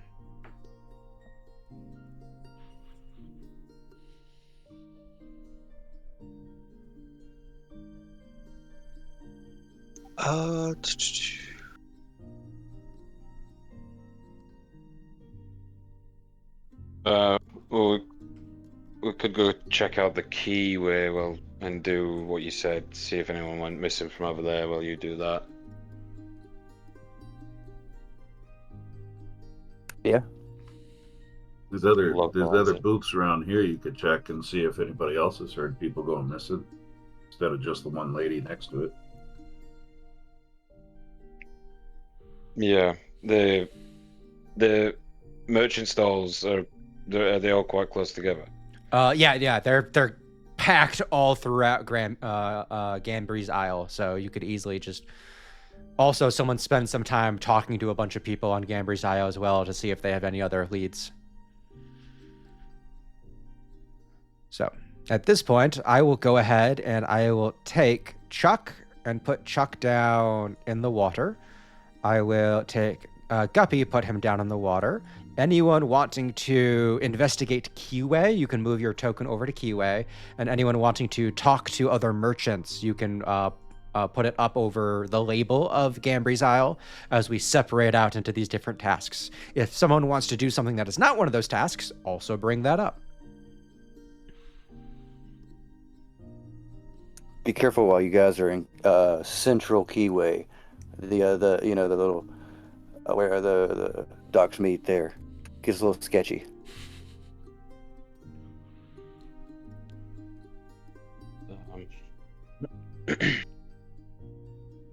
Okay. Rocco, what will you be doing?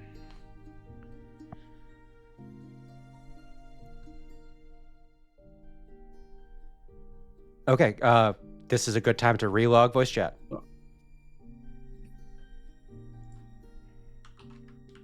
Real quick, Josh, was the booth that we were at? I thought it was towards on the side of the far light of Granby's Isle. It is. I just moved you over to the side. That way there'd be clear distinctions of groups. So Gotcha. I was just making sure I wasn't like misremembered. Yeah, no, definitely just trying to make different distinction of groups. Rocco. I will go in the water, but a bit ago you guys were talking about the other people in the area. I believe Oliver had said that the sausage and mittens. Somebody had said the sausage and mitten stalls were people who had gone missing as well. Yeah, those were the ones Oliver led us to, I believe. That is true.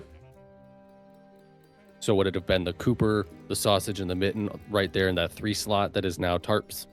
As you talk to some of the people on either side of the tarps, like, no, there were no Coopers around here. It was just sausage and clothiers, weavers.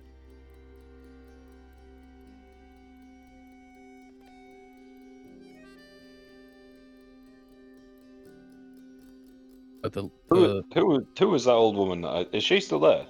As you look back, the old woman's gone.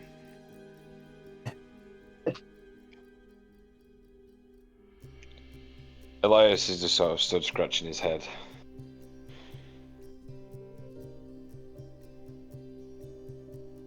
The man that Rocco just spoke to, there was an old woman knitting here a minute ago. Do know anyone, like an old woman who just comes and sits by this place? No, not. I mean, there's plenty of old ladies that come on through, but no one just sits around here. You're either shopping or you're selling stuff. As you look over to where she had been sitting on that giant pile of refuse, that is also gone, and there's just open walkway there.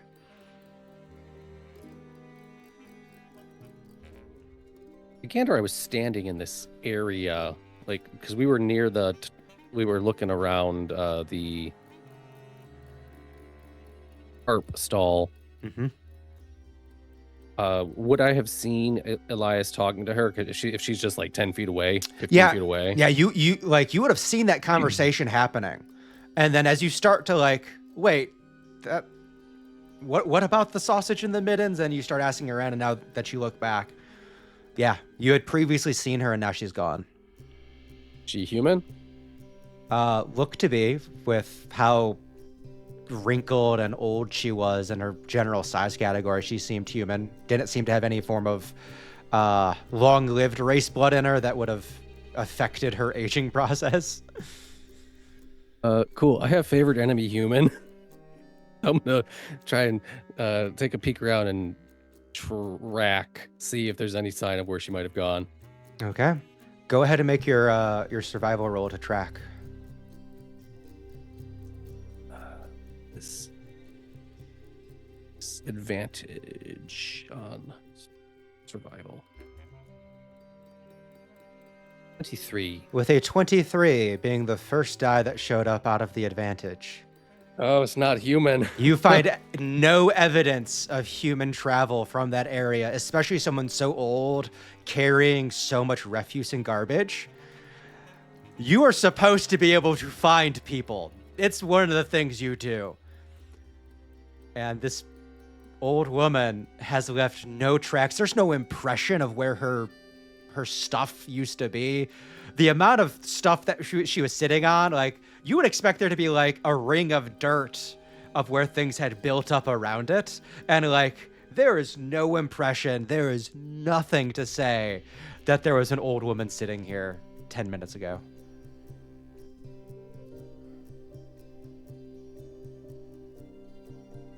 Cool.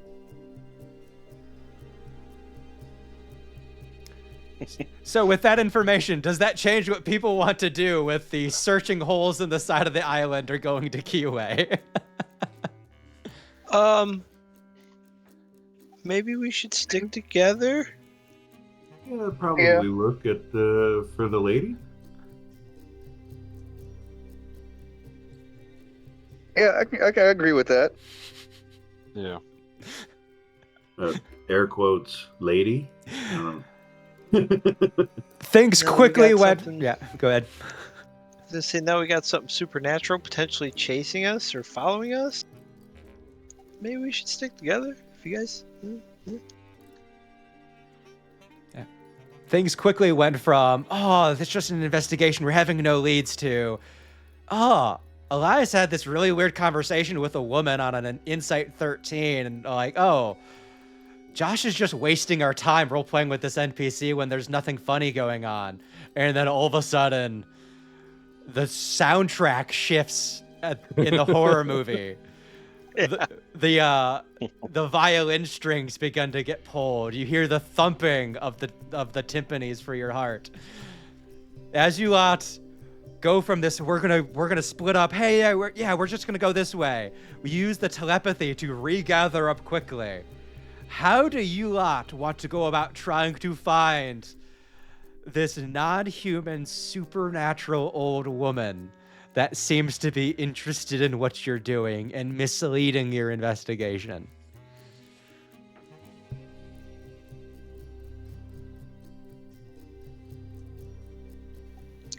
That's a good question.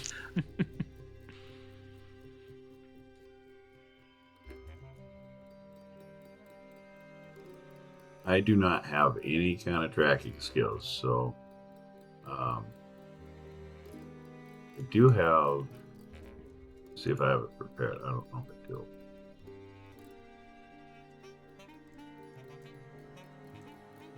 I do not have detect good or evil prepared, so just detect magic.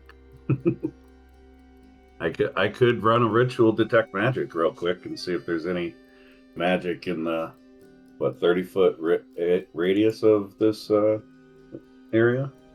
You could. So as you spend some time, go through your ritual, and then you begin to scan about the immediate area that this old woman had been in. You are not picking up any current magical effects, though detect magic would not give anything that had already passed from this area. You then spend a bit of time scanning the surrounding stalls, and you're not picking up anything magical from the stalls either. And from there, you probably have another 6-7 minutes of detect magic. No, not that. It's an hour, not 10 minutes. So you've got plenty of time to keep detect magic up as you continue on to your next goal. Elias or Rocco, do you either of you remember any particular objects the lady had on her? I do have locate objects. I was not fully privy to that conversation. She was knitting, I would assume, with knitting needles, right? Mm-hmm.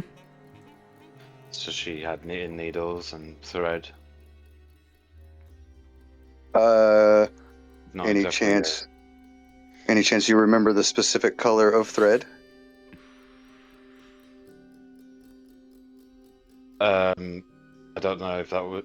Did you say what color thread it was? I did not say what color thread it was. Go ahead and make an intelligence check to scan your memory to see if you have that distinctive an image. Oh, okay. A dirty 20.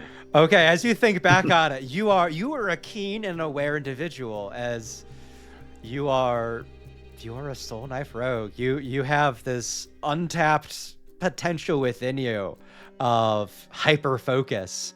And as you think back, the knitting needles had this kind of very olive green color to the yarn on them, a very kind of damp olive green, very muted in tone.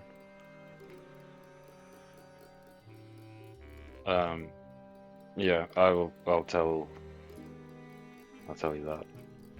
Muted olive green. Fantastic.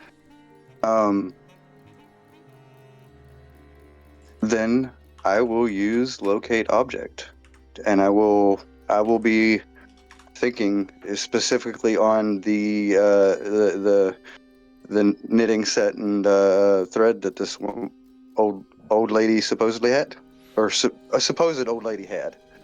Okay. I'm gonna make a percentile roll because it's always so much detail as you're going on of someone's description of a color of yarn with knitting needles. So it could be off a bit, but more so, you could be detecting other people with those knitting needles. Yeah. And with a 64, that is barely within the range. I was going to double the intelligence check for the range, so you had 60 to 100. And so as you begin to focus in, you become aware. You become aware like a druid tracking an oil spill of this presence to the southwest of Gambry's Isle, loosely in the direction of Keyway.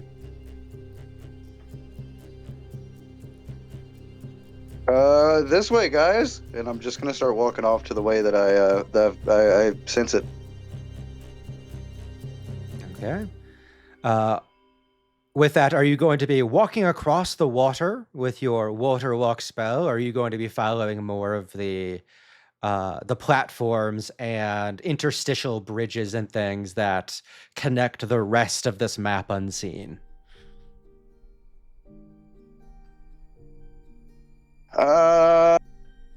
Probably gonna be walking across the water.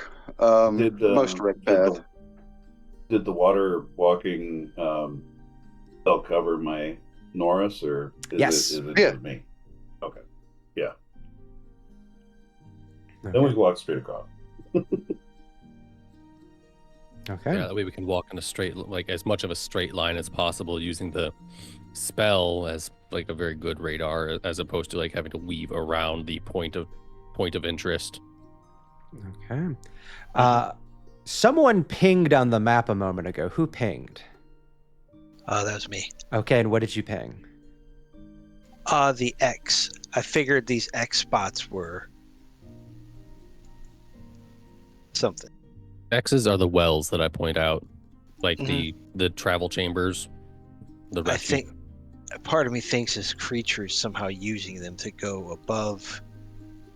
I don't know. It's just weird. Well, as you call that out to your companions, Guppy does lead you walking pretty solidly towards where one of those wells, these, built up boxes of midbrid above, that then have just drop shafts that, you could throw a water bucket down and fetch water up, but more so people just drop trash in like Disney World. And as you close in, you find an area where this weaving of these smaller stilted and pontooned pathways gets up around where one of those wells is. And you see just this pile of detritus and refuse, muck and rotting vegetable matter and meat and bone and thrown boxes and barrels shattering on the pile. The shaft of light shining on down through at this location. And as you approach up near it, sitting on this heap of detritus and rubble, similar to what you had previously seen, you see this old woman just slowly going through knitting and knitting, not looking up towards you as you approach, but just gives this very quiet, "Well, one of you belongs down here. It'd be a shame to have to deal with you."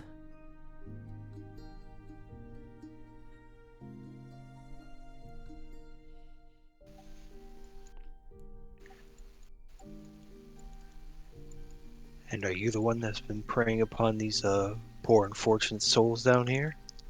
Poor unfortunate souls! Oh no. They think of us as poor unfortunate souls having to live down here. They think of us as being the dregs of society, and then they want to come down and harvest what little bit of pleasure my people can have down here. No, they are not poor unfortunate. They are hypocrites.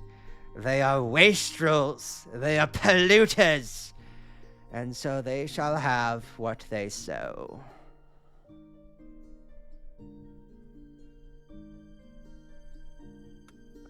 I mean, I can't say that I disagree with your, statements there, but I definitely disagree with the way you're doing it. I wanted you to see my ways, young one. You might have taken up the calling when I passed, but would you like them back?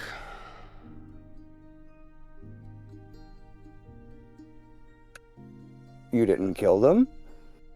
I didn't say that. And as she raises a hand from the muck, you begin to see piles of refuse and debris lift up, pieces of bone sticking out, acting as the internal skeleton of what this rotting garbage is packed around like clay.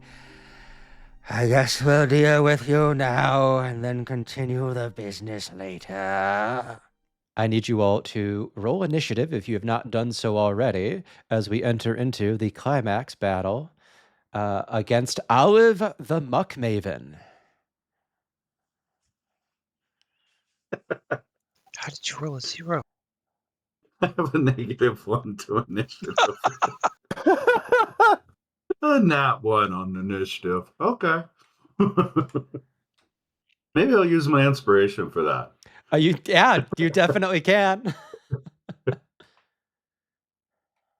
Norris got his feet stuck in some of the mud. It's a little bit better. Okay, fantastic. So as we drop into initiative, I have put some additional rules on our map at the top. Inside the refuse is going to be difficult terrain, so all of that piled brown gunky stuff that is not the broken boards and walkways. Um, if you were swimming in the water, climbing from water onto the docks only takes 5 feet of movement, but it does prone you in doing so. You have water walking on, so we are moving around that. So unless for some reason water walking is dispelled or you have a reason to want to submerge yourself, there is that. And then any ranges beyond 30 feet do have half cover, as we have this mixture of rafters all throughout the environment. We do have a number of stone stronger support pillars in this area. These are not the massive ones that were on our overworld map, but these ones are stronger. And then we do have some wooden poles that represent some of the those more timber entry points into the water from the rafters all around. So there is that. And then yeah, that should be most of it. There are a couple locations on this map that have their own dangers. I'm sure you can understand trying to run across floating boxes with some rope netting over the top may not be the easiest. So there is some dynamic terrain you'll have to contend with that you'll learn about as you interact with it. But just as a fair warning, there is that stuff kind of scattered on the map. So you're not caught by surprise. As you have Olive rising their arms and you seeing the skeletons compact with all this trash, refuse, debris, pollution beginning to rise up, many of them are smaller and they will be acting on one group initiative. And then there's one fella that is much larger and is kind of like sagging off burlap sacks filled with muck, and he's a little bit of a titan of these creatures. And so yeah, that's everything that I need to state before we get into turn by turn initiative. Does anyone have questions about the battlefield map before we go to Elias's turn? Just I real quick. Oh, sorry. The Norris is a medium creature. He's not large, so Oh! he would have the 5 by 5. Yeah, sorry about that. 5 foot. I took the mount and made the mount a size category, but you're not medium, you're small. So there we go. We Yeah. have stacked them appropriately. That Thank you works. for the call out. Thank you. just to confirm, this I can go under this stuff. Like I can travel under docks here. You can if you This are is not- submerging yourself. In order to submerge yourself with water walk on, you do have to spend your bonus action to pass through the surface of the water. Oh. Okay. Yep, 2024 bonus Um, action to pass through the surface. Although I think 2014 you just don't have the option to go under the water. So yeah, you can totally go under the docks. But anywhere the docks are filled with debris, you cannot go under those sections, and you will have to be doing that momentary concentration to temporarily disband the water walking to pass through the surface. And that's something anyone can do. Any of you can use your bonus action to submerge yourself as opposed to staying on top of the water. Understood. Thank you. I was unaware of that. And water walking is not a concentration, so I can't just drop that. So that's a thing we have to deal with. Yep. But no, that's a very good thing to bring up. Thank you all for your comments and making sure we're all set. Does anyone else have anything before we get into the battlefield map? Okay. Well, I think I'm good. Elias, it is your turn first. Right. First thing I'm going to do is use my celestial celestial revelation. Yes, sir. And I'm going to sprout heavenly wings from my back. In like a psychic, psionic blue sort of color. I'm gonna begin to start flying. I'm gonna fly at like a 45-degree angle. I've got 40 feet movement. So 20 feet across, 20 feet up. Yeah. It should put me. Is that within? What sort of range am I working with towards this guy? Yeah, you're good there for 30 feet. Well, it's 60 with my psychic blades. They're basically just whatever I want them to be. So as I fly up, it works all the same. So this is just for Mike, but Elias will sort of set his hands up to shoot a bow, and almost like a lightsaber blade sort of shoots out from his hands into the shape of a bow, and he shoots 2 arrows at the mucklin in front of him. Fantastic. First one will be 21 to hit. Yes, sir. All right. My bad, I clicked on something. You're good, man. And that is 7 psychic damage. Okay. And then I can make a second attack if I attack with my psychic blades.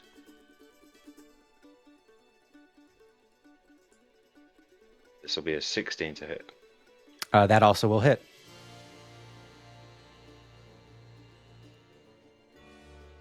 For 9 psychic damage. Okay. As you do so, this thing kind of takes the hits and trembles as you see pieces of dirt, debris, broken pots, pieces of leather begin to fall away from it as you are hitting it. However, this thing tries to maintain its form. And having done 9 points of damage, you hear Olive call back, "It won't be that so simple to get rid of what you got rid of the first time," as they do have a muckling fortitude, and they have saved, existing at 1 hit point.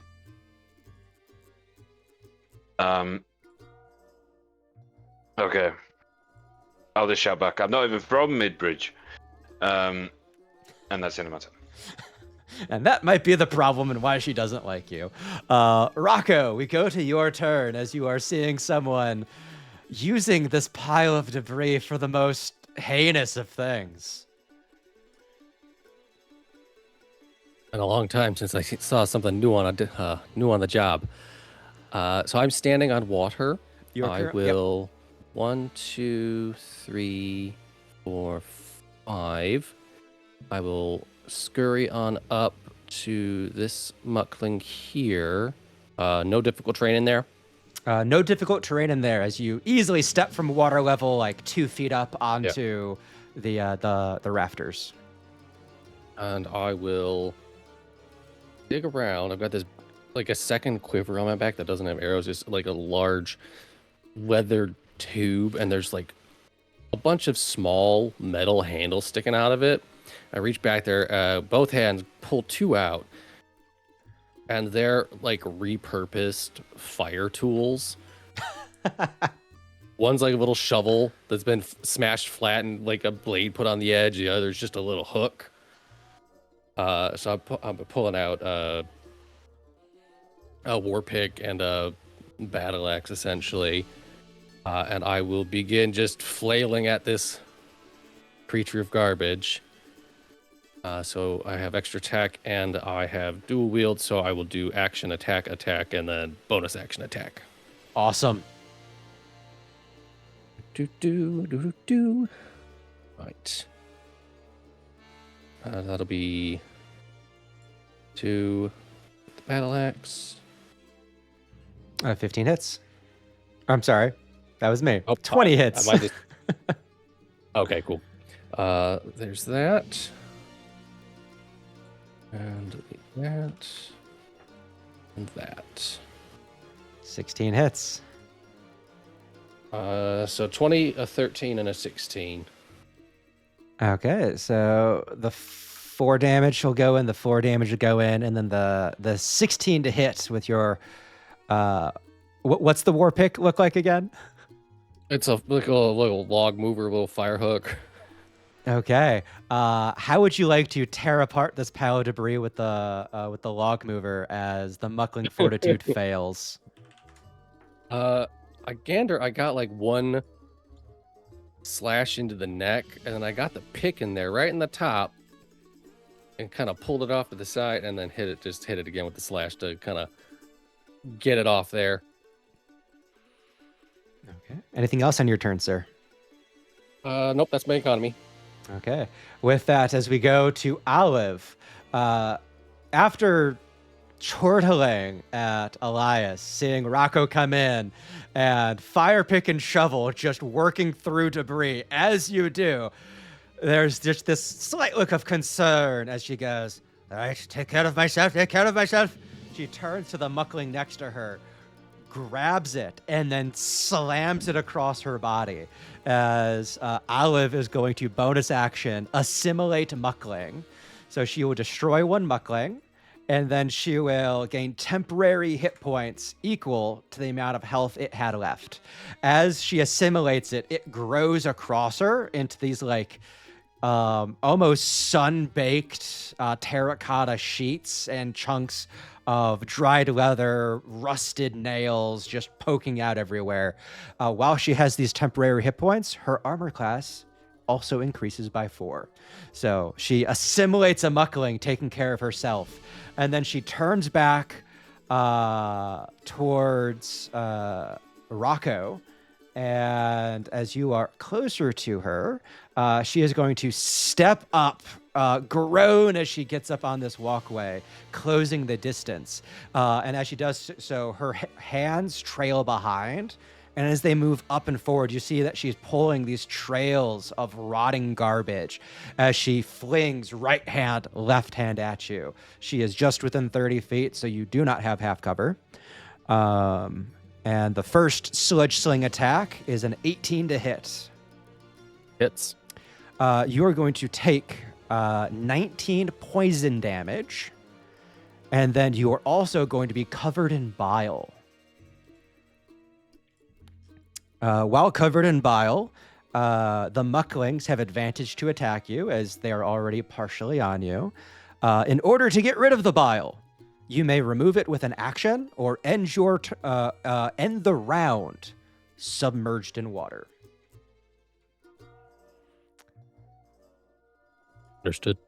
Second attack against you is a 15 to hit. Does not hit and gets caught in the shovel as it swings by. And actually, I've already screwed up one thing from my monster. You're good. So, based off of her aura, you have this wave of bugs right in front of you. It's busy, buzzy, biting, gnatting all in front of you as you are just out of the reach of her aura. But you feel that presence. If she were to step one step closer, that would have been really bad for you.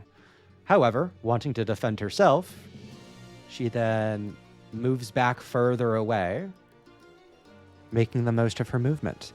As she kind of tramples backwards, you do note that the ground seems to move her forward, as she and her creations do have a trash trample ability preventing the difficult terrain from the debris. So there was a lot of information there. We will continue on to Guppy. Fantastic. I will start my turn with a bonus action, and I will activate Wrath of the Sea. I will have a little 10-foot aura of water just whipping around me, just full of garbage and refuse. Now, this I'm going to step up on the planks here. This pillar, is this enough for me to break line of sight with her? Oh, it definitely is. Oh, fantastic. I will step over here so that I can see her. And I am then going to, at 3rd level, cast Call Lightning. Whew. Okay. So as you conjure this lightning cloud, you pull down a bolt of lightning from like the ceiling of the Umble Vault. Go ahead and make your call lightning damage roll. Sure, and it's a DC 15 Dex save. Oh, for horrible damage. 14 damage. Okay, she is resistant to magic, so she has advantage. Unfortunate. Also, the muckling beside her will also have to make it. Oh, fantastic. So she will take 7 herself into her mucky armor, and then the muckling beside her takes full damage of 14 and needs to make a muckling fortitude. And it explodes. It absolutely explodes into a shower of debris. Fantastic. I will then step back around this pillar to break line of sight with her. And that is my turn. Fantastic. With that, we go to Granus. All right. How much is it going to cost me to get up here? Just 5 feet. Okay.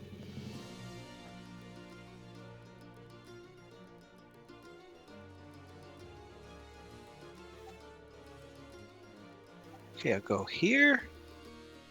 And I will throw a dart at that last muckling. Or that muckling with a little bit of sliver health up in me. It looks like it's about dead. Yeah, awesome. Go ahead and make your attack. That hits. Roll your damage as pieces are falling off of it, but the bones remain. And as you throw the dart into it, it impacts, and then it just fills a gap. And this thing manages to maintain itself together. You did not do enough damage to overcome its fortitude. Oh, too bad. I don't think I get multi-attacks with ranged weapons for this, so... Actually, I think I do. It's considered an attack. Okay. Mm-hmm. Yep. Throw another one. That also hits.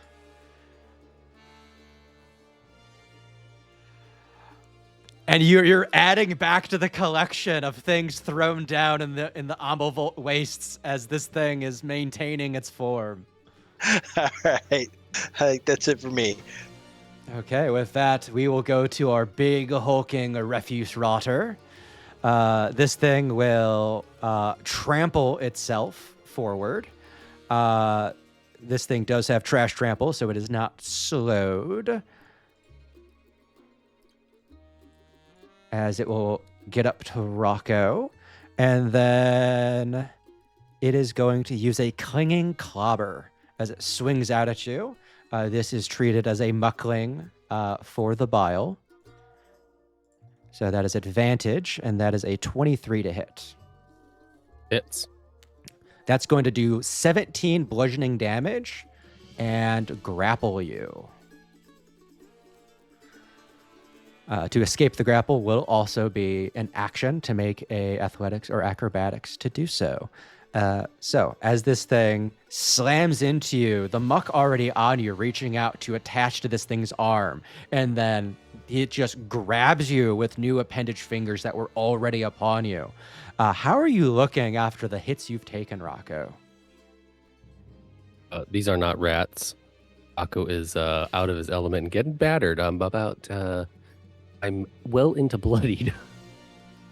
Okay. As you are getting the forefront of this damage, we will continue on to our mucklings. Our almost dead one will move up to Granos and go ahead and take a clinging clobber attack of its own. That is an 18 to hit. Yeah, that hits. That is going to deal 4 points of bludgeoning damage and grab you as well. From there, a lot of the rest of them are just going to have to dash. While the refuse does not slow them down, they're also not super fast themselves.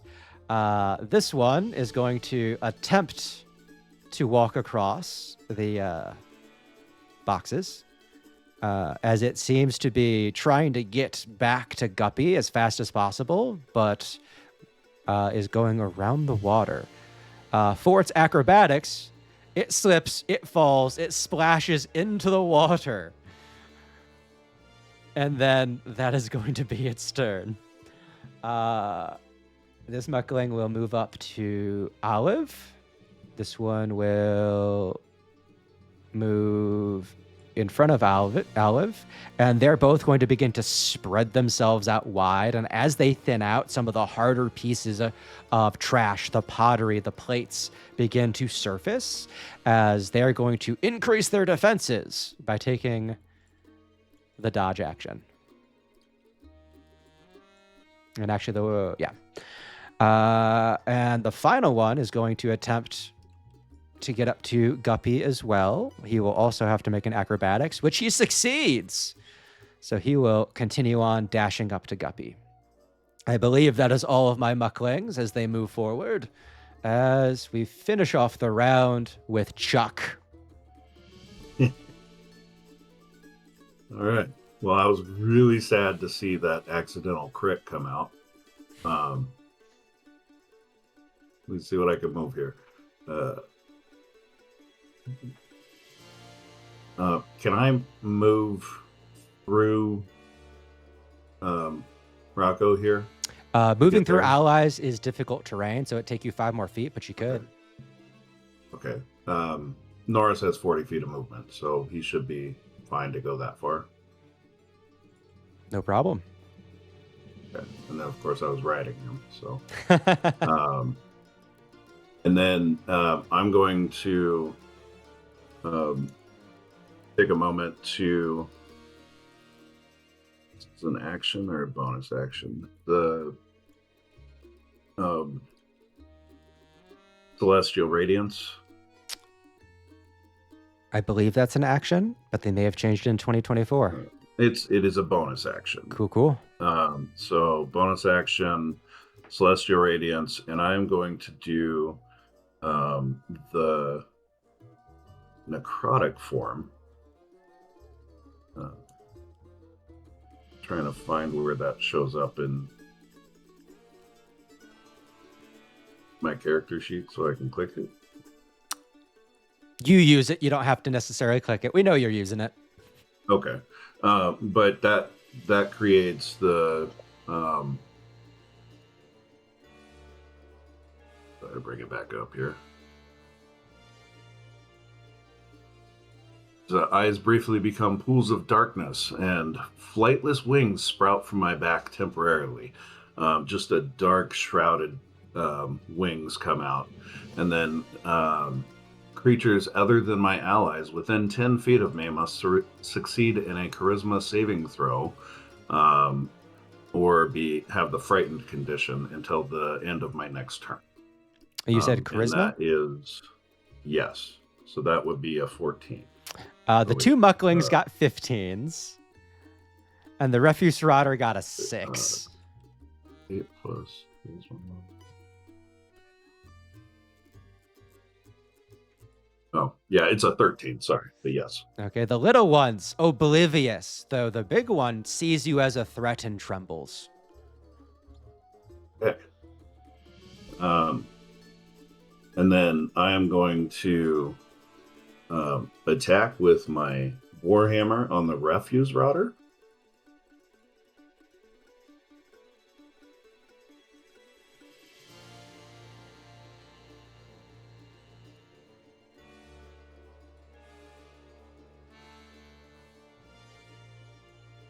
Uh, 27 does hit. Okay. And then bonus action smite. Okay, awesome. Oh wait, no, I already bonus actioned. Sorry, can't do that. That as well, yes. So as but the warhammer comes in, it will take the 11 damage, and as it smashes through a piece of pottery that explodes out, upon damaging the refuse rotter, all creatures within 5 feet of it, so Chuck and Norris and Rocco, are going to take 1 point of poison damage.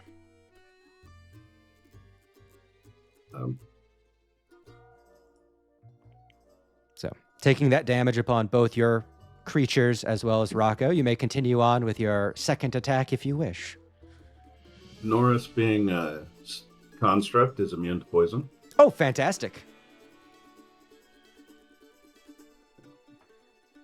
That is why the refuse rotter is fearful, not for you, but for the fact that its defenses don't work against Norris. And then, 1 point of poison damage. I'm gonna probably just kind of reach back and hit that muckling that has full health with my warhammer. For my Okay. second attack. Yeah, swinging one way and then backhand in the other. Yeah. 17 hits.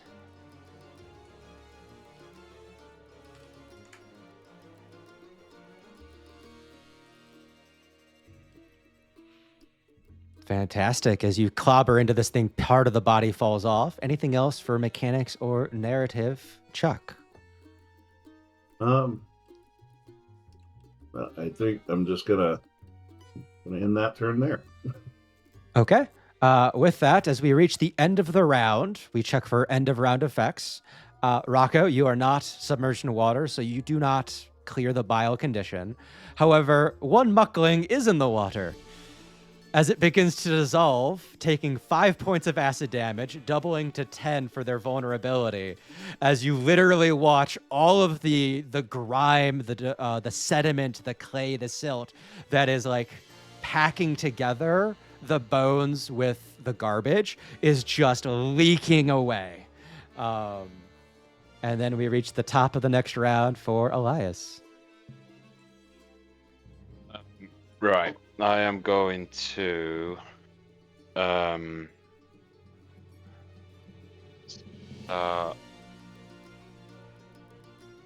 flying down.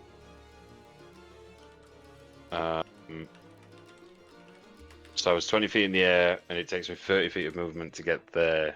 So how much movement would I need to be? I would say 40 feet to be on the ground, or you could be flying there 10 feet up. Yeah, I'll be on the ground to get the advantage on this muckling. Okay. Would you like to be physically standing on the ground, or just at that level, like 6-7 inches up, so you're not standing on the wibbly wobbly bridge? Yeah, I was just hovering. Yeah. Okay. And then attack 1 is a 12. That hits. And then I get sneak attack on this as well You do. for 18 damage. Okay. With 18 damage, the Muckling Fortitude DC is set at 23. With a 12, how do you want to just sweep down and take care of this thing right as it gets up to Guppy? I will just sort of dive bomb out of the sky, and the psychic energy will go from a boat into like a great sword, and I'll just come down and slice through the back. It doesn't actually leave any mark or do any damage. It just sort of dissolves into its mud form. And then I will bonus action dash. And I'm just gonna fly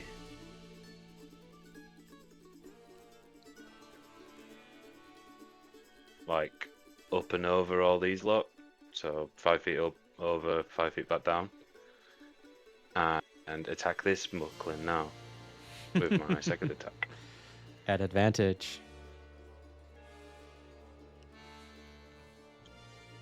So 20 Yes, sir. for 8 psychic damage. It trembles, but manages to hold itself together as more of the detritus leaks up between the broken slats under it and is like replenishing it from below. Right. And that's my turn. Okay, with that, we go to Rocco. You are covered in bile, and you are currently being grappled by the refuse rotter that you have learned upon impacting it splatters toxin upon you. All right. I will. Chuck just got there and is not taking any hits, I don't think, aside from that 1 point of poison. And the muckling north of me, he swung at, but it survived. He did not attack the one north of you. He attacked the one to the full hit point one to his left. I understand. So there Okay. are two of them that are holding on for dear life. I will begin my attack action against the refuse rotter. Okay. And so we will do battle axe. 19 and 16 to hit. Yeah, they both hit. Looks like a total of 13 damage. And every swing upon it causes a new burst of another burlap sack or broken teapot exploding out gas. So you lot are going to take 4 points and then 6 points of poison damage. That's bigger than I thought it was. Okay. And then I will read the actual exact wording of this. I can't use my Horde Breaker. The monster has to be next to the monster I'm attacking. Womp womp. Then we shall action.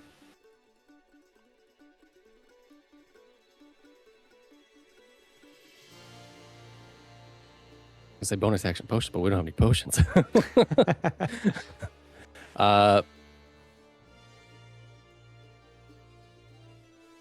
Bonus action, I will Hunter's Mark upon the refuse rotter.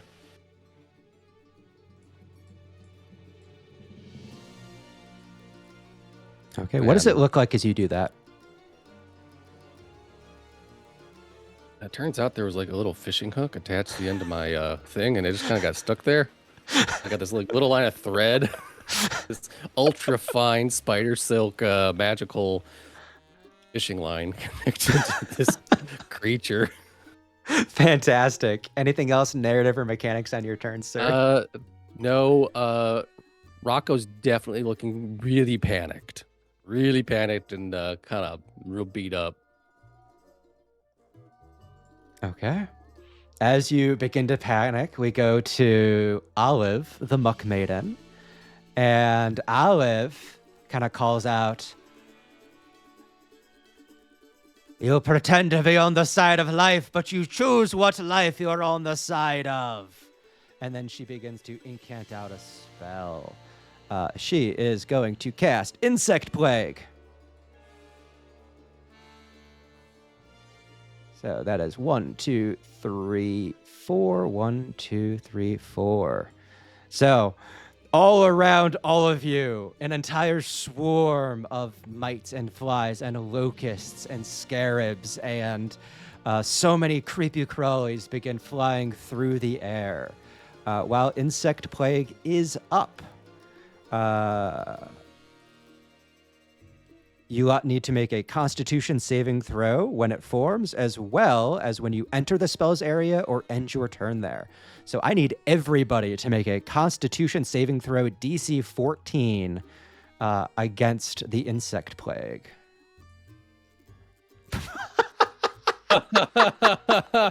How does that happen? Nice. Okay. Oh no. Guppy! You are going to take full damage. Program, man. Everyone else is going to take half. So that is 22 piercing to Guppy, 11 piercing to everybody else as the Insect Plague begins to feast upon all of you. I have 11 hit points left. Rocco goes down. But Rocco, remember, sometimes it's a hard day on the job, and you have to keep going. Rocco Where's my doesn't go relentless endurance. Has Rocco ever had to use relentless endurance against bugs before?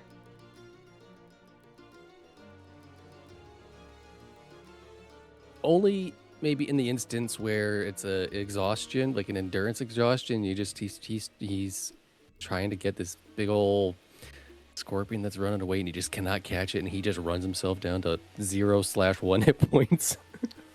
I do have good news. The good news is Insect Swarm is not caring of who is in the area, and because it's piercing damage and not poison, that is possibly going to take out some of my mucklings. So there are 3 mucklings up there. We will do top left, top right, bottom right. So dexterity save 6, fails, 22 damage, auto destroys it. The next one fails, 22 damage, auto destroys it. And then the final one fails, 22 damage, auto destroys it. As these bugs are actually bursting out of the mucklings and then filling the area from there. And then the refuse rotter is going to take full damage. However, because it takes damage as more of these bugs burst from it, that is going to deal another 4 points of poison to Rocco and Norris. And Rocco, what is it like as you hold on to get a mouthful of sewage? Probably like a large piece of like plaster or pottery that just knocks him right in the center of the forehead. He hits the ground. Okay. With that, we go to Guppy. You have witnessed the Muck Maven destroy some of their beings as they conjure this swarm of insects that is doing a lot of damage. At the end of your turn, if you're still there, you will take more damage. What are you doing, Guppy? Yeah, no, that hurted real bad. I'm gonna step around here, and I'm actually just gonna go ahead and double. Oh wait, it doesn't matter. I don't have to. I'm not throwing anything. From there, let's see. Man, I can bring you back. He's just gonna hit you right back again on your turn. So, but I'm gonna do it anyway. I'm gonna do a. Oh, actually, wait. Whenever Rocco went down, was he dropped? He was dropped. Like at the grapple. He was dropped to 0. Oh no, from the grapple, no. The refuse rotter is still holding him. Ah, okay. Well, I will give him a 2nd level healing word. Get back up! We got stuff to do! It's 11 hit points back to Rocco. Thank you. And then for my action, it will be yet another lightning strike for Muck Maven. Okay. The Muck Maven got a 23, so she'll be taking half damage. And then the Muckling, having taken the dodge action, gets a 16 on the save. Oh, poo. Well, I still have damage. So there's that.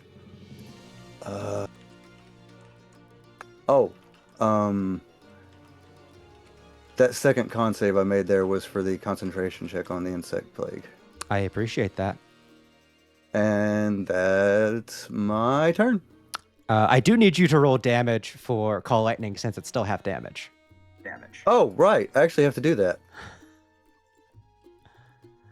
I was so disappointed because they saved. Yeah, you still get something, man. Consolation prize. Ooh, good damage on that one. That's 22 damage. 22 damage. What is the +7? Should that +7 be added in? I have no idea why there is a +7. I gander that's the damage for if there's like stormy weather. Oh, gotcha. Awesome. Cool. Oh. I don't know, man. I just clicked the button.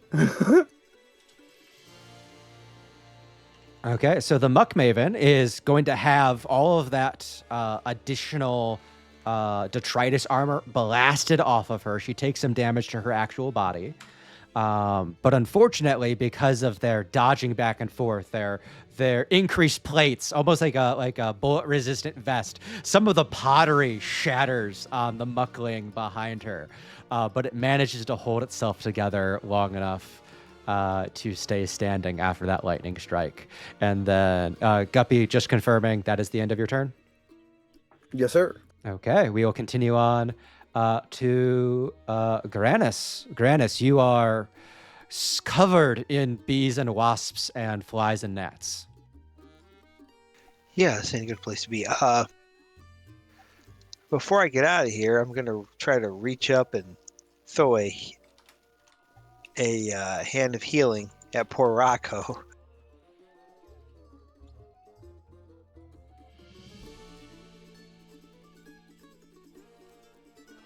So use my action and a key point to give you 7 HP. Thank you. And then I'm going to have to get the hell out of here.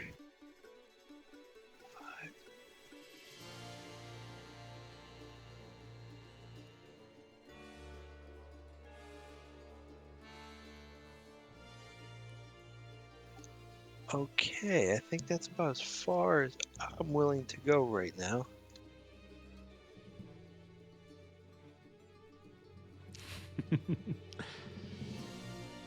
I have 45 feet of movement, so I guess I'll try to squeeze a little more out. Oh, yeah. Okay. You can go 5 more if you want. Yeah, I could go. Okay, yeah, that's it. That's as far as I'm going to go. Okay. So action hand of healing, replacing, is that your full action or just replacing one attack? That's my full action. I have to do a flurry of blows to do anything more, and I'm just kind of here. I have one more action left, or I have one more attack, because that's considered an attack. Okay. Well, yeah, I guess I'll try to throw a dart at the Muck Maven. Maybe get her attention. I mean, if you want her attention, she'll give it to you. Oh, I know she will. All right, here we go. Oh, actually, no, that's considered an action. All right, yeah, here we go.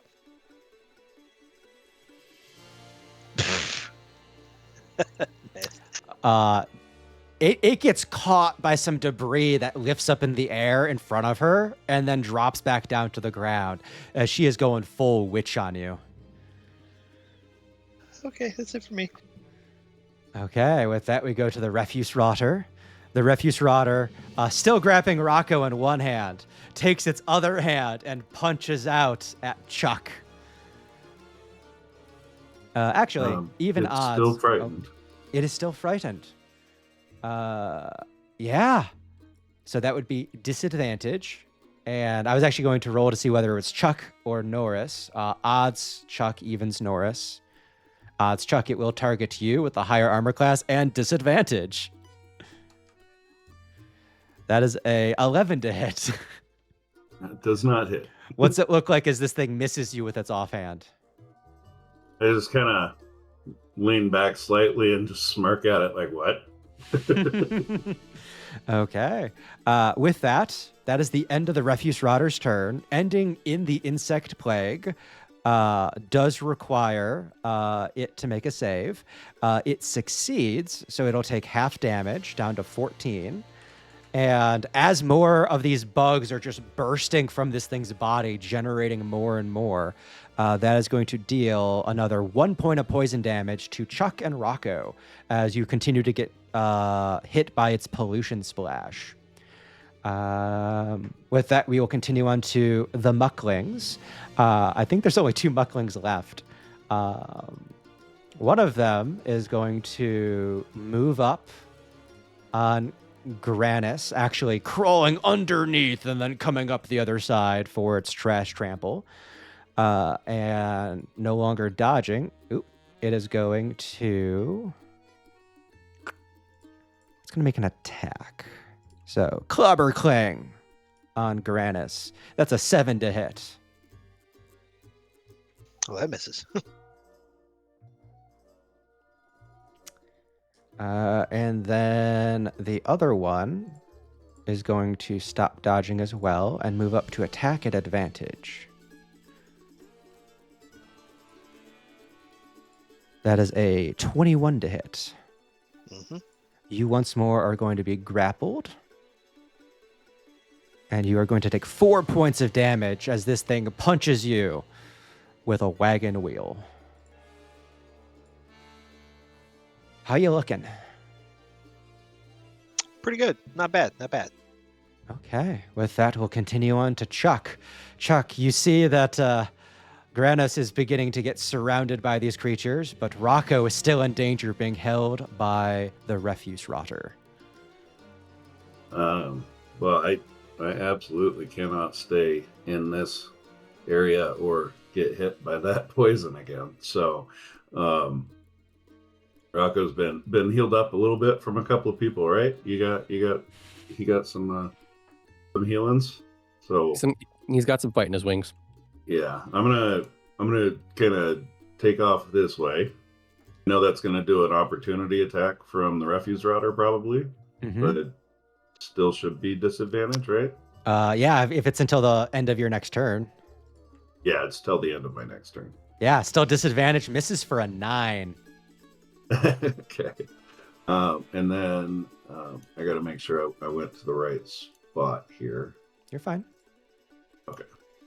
So that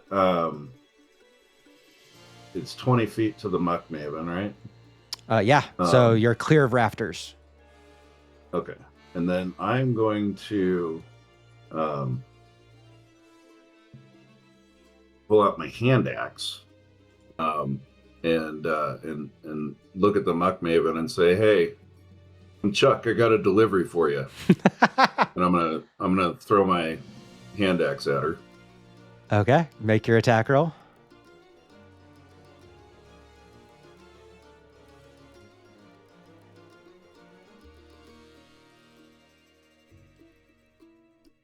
Okay, an 11 is going to miss.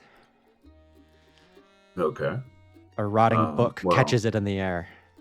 As you see that axe fly out to her, it might get caught in the air, but all of a sudden it rips itself out of her, and Mjolnir's back to my hand.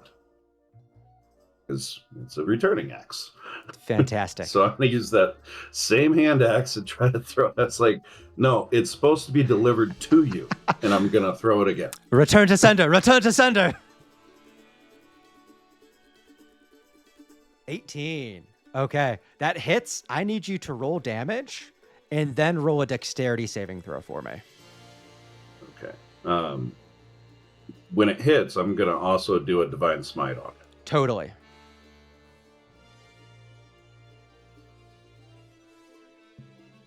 There's the hand axe. And then here's the divine smite. And then I will do my dexterity save.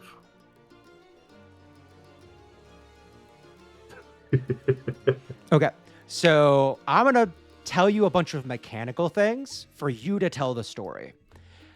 As you pull it back from the first book missing it, this one hits. You have the divine smite. She manages to maintain her concentration on the insect plague. And then as her reaction, she is going to use an ability called Trashed Arsenal. So before you manage to pull the axe back to you, she is going to grab it. And had this been a non-magical weapon, she would have destroyed it in grabbing it. But you are an artificer, it is enchanted, and it is returning. So, knowing that you have hit the second attack, Divine Smite, Insect Plague is still up, and despite not pulling it back in time, your own magics have prevented her from destroying it. What does this look like, Chuck? So she tries to destroy it, and I just kind of beckon at the hand axe and say, no, you get back here. And it's like rips itself out from whatever she was trying to hold on to and just comes back. As it comes back, she'd like been holding on to the back end of the head of the axe, as you see like this corroding rust begin to wrap around. But as you pull it back magically, that rust just flakes off, and as it's back in your hand, the blade shining as bright and untarnished as ever.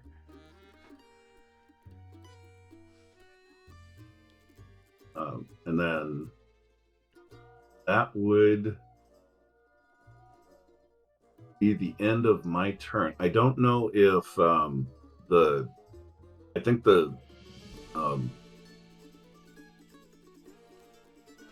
celestial revelation only does it when I activate it. I don't, the necrotic shroud. Yeah, the fear only happens on the activation.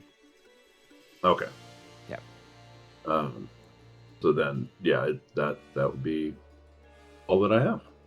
Okay, witnessing that exchange of supernatural and scientific power, Elias, you are surrounded by bugs as well. You need to move, otherwise they will continue to eat you. Yeah.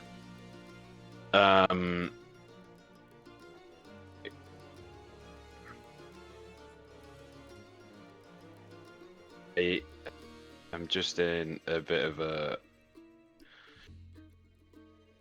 situation of what to do here. I'm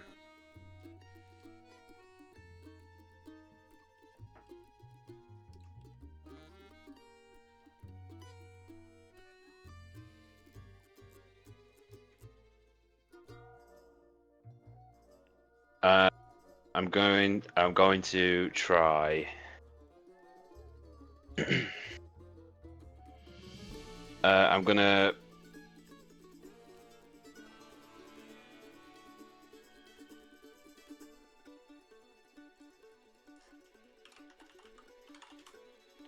Yeah, I'm gonna move 10 feet out, so I'm just out of the circle.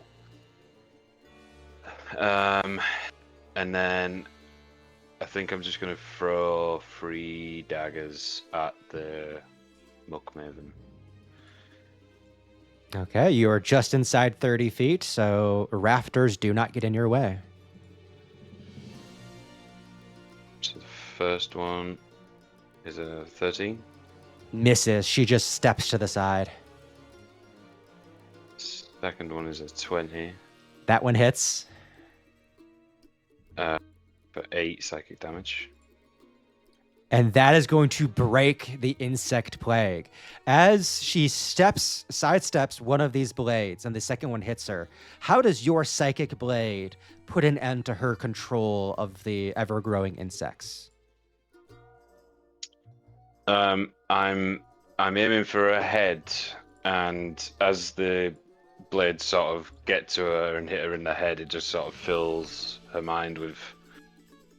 It's almost like a bright light that she's seeing in her mind, and just clears away the concentration. And then my bonus action will be to throw another dagger for a natural one. Okay. You have done your job. You have done nothing else, but you have gotten rid of that spell. Yeah, that was my main intention from that, so I'm happy. And then I think I'm just gonna move, so I'm out of line of sight, and then that's it. That's the end of my turn. Yeah. Use the battlefield. With that, we go to Rocco. You are kind of woozing in this thing's grass, splattering with bile. You're hearing the calls of your friends, the key-empowered reassuring touches, kind of channeling energy into you, keeping you conscious. The bugs begin to fall away. You might be able to get through this. What's going on, Rocco? Well, first, I'm going to look over in admiration at the honorary pest control associate, Elias. And I know there's only one way through this. I'm going to keep swinging. Okay, let's make the attacks one at a time, so you can make choices based off of the damage you take. I have to weigh whether or not it's worth it to put up a bonus action Hunter's Mark again, or if I just take the bonus action attack. Yeah, we'll start swinging. First one. Ooh, 12. I don't know if that's going to hit. It does. Cool. All right, hit me back. 5. Okay.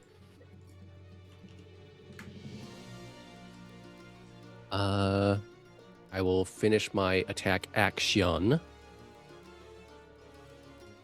Ooh. 8 is the armor class. Oh, no way. It's a giant pile of trash lumbering around. Not very dodgy. That's 4 more poison at you as Okay. you are chewing through this thing.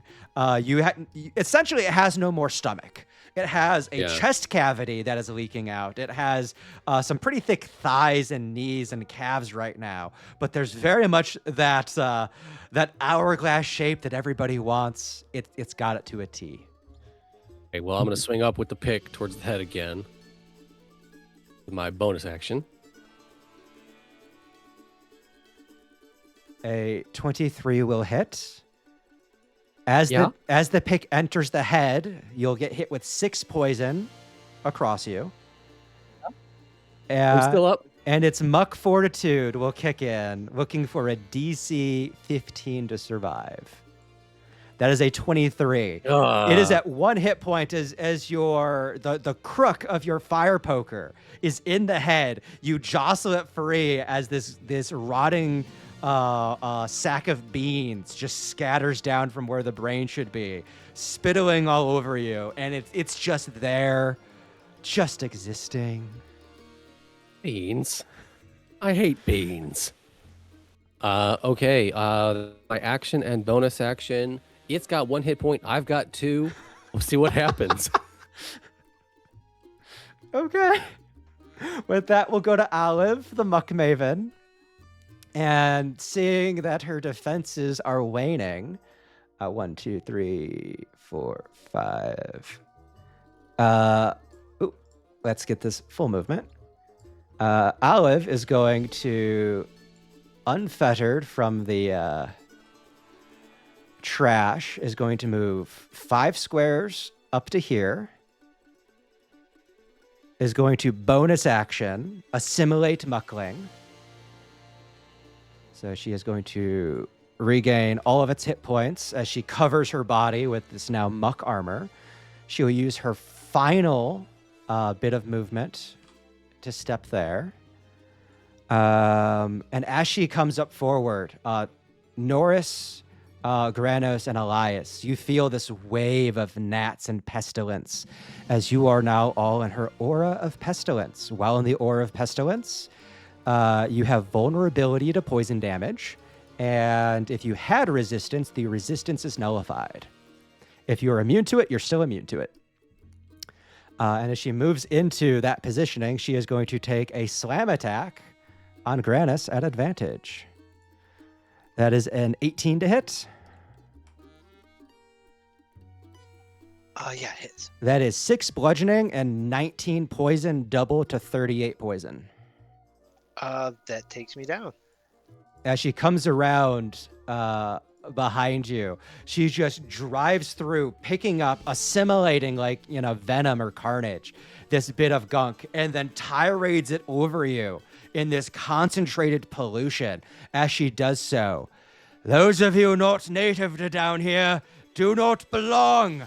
Those of you that destroy, those of you that dump, shall be dumped. And then she will take her second attack and make a sludge sling at Chuck. That is a 21 to hit Chuck. So my Norris is going to use his reaction to impose disadvantage on that. Okay.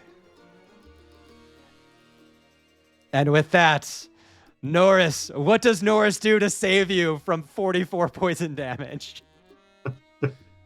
He just kind of shifts to the side as that's just flying right past my head.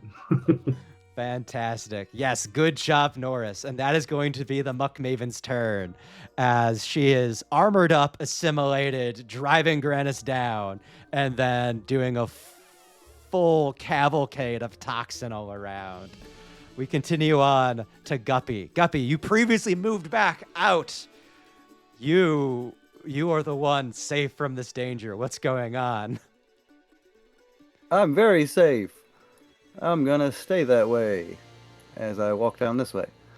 I will throw my hand up towards the upper docks as I am calling down a lightning bolt, but instead of this time it striking her, it's going to come straight to my hand, and I will whip that to her with a lightning bolt, hitting... Elias, I'm sorry, but you're going to get hit too. You're good at Dex, though. Yep. That's a DC 15 Dex save for a third level lightning bolt. Okay. 29 damage.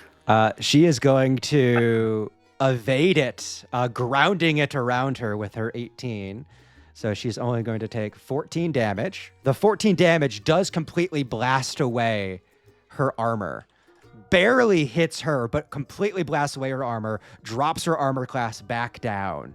The refuse rotter, no matter what, is going to explode. And when it explodes, it is going to deal 7 points of damage to Rocco. Dropping Rocco. Wonderful. But also dropping Rocco. That's fine. That's fine. I'm still... Oh, wait. Shit. That was a spell. Sorry, Rocco. I can't do anything for you. I was going to do a healing word, but that's not going to work out.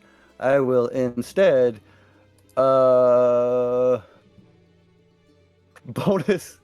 Yeah, you know what? No bonus action. I'm going to end my turn. That's all I got. Okay. Sorry. Granis, as you eat sludge, I unfortunately need a death saving throw. Fail. Okay. Is there an aesthetic to what this looks like this turn, as you're not doing well in this state? Oh, he's just... She, pierced him through his lung, and now he's just sitting there laying on the ground, just spewing out just brown, nasty water. Can't get his breath. Immediate sepsis. Oh no. We go on to our mucklings. The one remaining muckling is going to move up, and it's going to take its little attack at Norris. It's going to do a clinging clobber. That is a 5. That's a natural 1. How does Norris not only protect Chuck from the devastation of pollution, but also avoid the muckling? Well, so those little vestigial wings, they do some work by just sweeping it away. Fantastic. Chuck, it is your turn. 2 companions are down. You feel this aura of pestilence as anything that is biotic in nature is going to just wreak havoc on you. What do you want to do, Chuck? Well, I think we just gotta. I think best defense is a good offense. We just gotta get rid of them, right? So I'm going to grab my warhammer and hit the muckling in front of me. Okay. Just so she can't like redo another one. Yeah, get more armor back. Yeah. So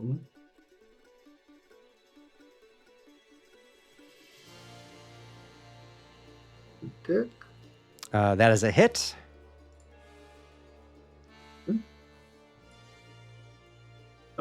Damage is 8. And you bring it to 1 hit point, but as you smash down, she is like almost like telekinetically rising more trash, knowing that this is her last line of defense, rebuilding him as you're smashing him down. In that case, what I'm gonna do is set the war. Like, can I grab my hand axe in this turn for my second axe for my second attack? Yeah, you have a second hand. Okay. Okay. So I'm going to grab the hand axe and just say, "Hey, no!" And I'm going to throw it at the muck maven. Okay.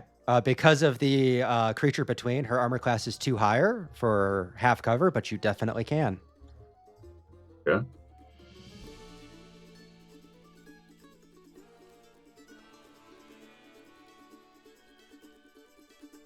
That's a hit. And then, yeah, there's going to be a bonus spike coming in. Awesome. And she is aware not to spend her time trying to destroy that. That is undestroyable. Yeah. Okay. As she takes that hit, that does some serious damage to her. As she is, she's at about a third hit points. You have bloodied her, and she's starting to get really winded. Okay. And then I'm gonna need to step back and see if, as I step this way out of the pestilence thing. Okay. The muckling with Norris. Yeah, we'll take an attack of opportunity on Norris. That's a 15 to hit Norris.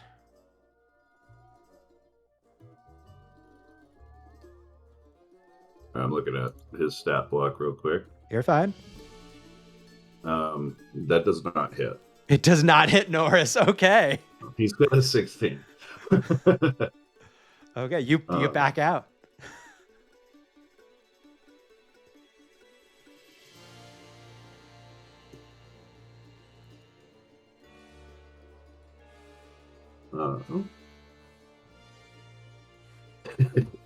I think that would be all I can do on my turn, because here's that. Yeah, you've attacked twice, bonus action. Yeah. Yeah. All right. Yeah, but what a turn, man. We will continue on to... Norris is pulling his weight for sure. Yeah, he is. Still competing with Jim Bob, but for now, Elias, you are within this aura of pestilence where biotic threats are all the more deadly. What's going on, man?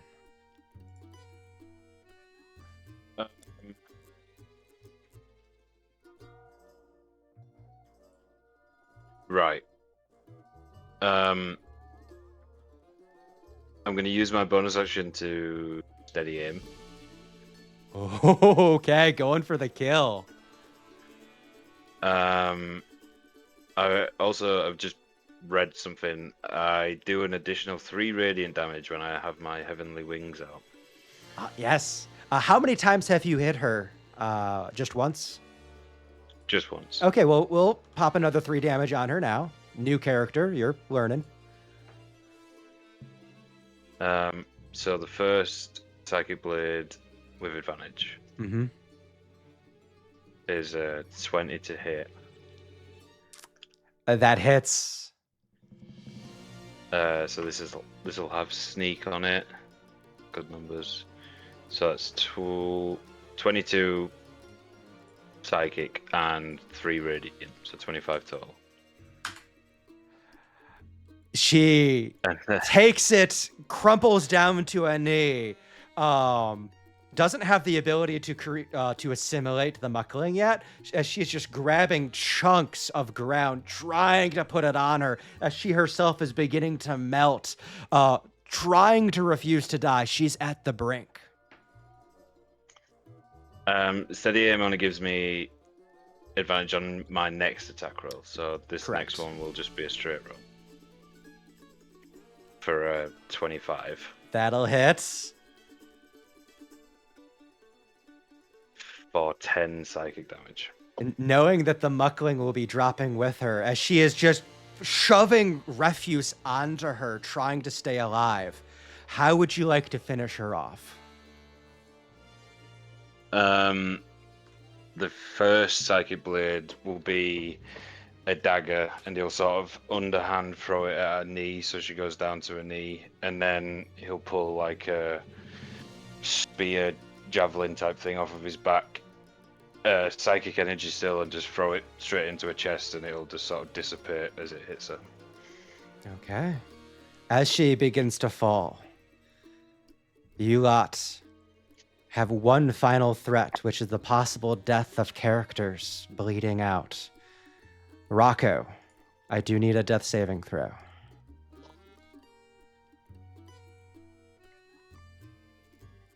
Fail. Fail. Guppy, as you watch two companions on the ground bleeding out, hacking bile from their systems and bringing other fluids with them, do you have a way to save them both before fate can try to claim one? I do. Rocco's only failed one save. Granos has failed one save. If I heal Granos this turn, I still have next turn to heal Rocco. Okay, go ahead and cast your healing on Granis, and we will see if Rocco gets a natural one, taking 2 death saves and dying. Oof, well, there's 15 healing word to Granos. Granos, you come to consciousness, hacking through the debris. You see Rocco is still down, being prone on your turn. Are you able to save Rocco? I might be. Half my movement to stand is I'm sorry, is it my turn now? Yeah, as you're the next one with Okay. healing capability. Yep. Okay. Yeah, it's half my movement to stand up. If I have to, I can use a bonus action, Step of the Wind, Mm-hmm. because I got plenty of key points left. Bam, that's 1 key point. I should be able to get over there pretty easily. And then I can use another key point to get Rocco up. Fantastic. So, I want the story. Guppy, going from your healing word to the sepsis lung leaking Granos, and then handing it off to Granos to save Rocco. What does this moment look like?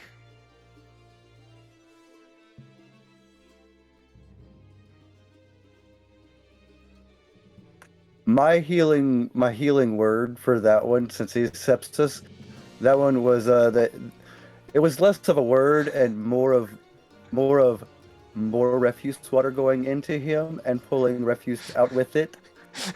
And as soon as I see him start hacking, I'm like, "Oh my god, go get Rocco!" Oh my god. At that point, Granos is just kind of like, oh, just cough a bunch of blood and, brown water out, kind of look around, see poor Rocco, and then just kind of shuffle up to his hands and knees and just kind of sprint on all fours over there and just kind of dive on top of him with his magic glowing hand and just slap it on his chest. As you Be like, no, don't die. As you Super Bowl dive, hands pyramided out. That will be the initiative. Are there any final things you lot would like to do or are interested in with our current scene as we break the turn-by-turn initiative?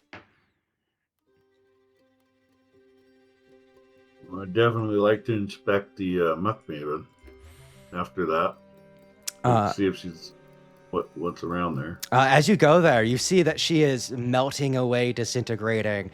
There is elongated, bony features being revealed, very kind of almost like a horse-like mouth going up to bigger pits of eyes. You see giant divots in the body where there simply are no bones, but you're seeing pieces of garbage, like the iron bands from chests being used for ribs and things like that. As you examine her, thinking back to your previous ideas of what would create the curse upon Oliver Dool when he swore that he would forget to not mention anything.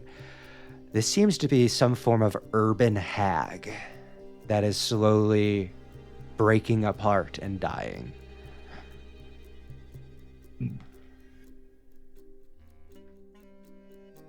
See, I told you we're not people down here.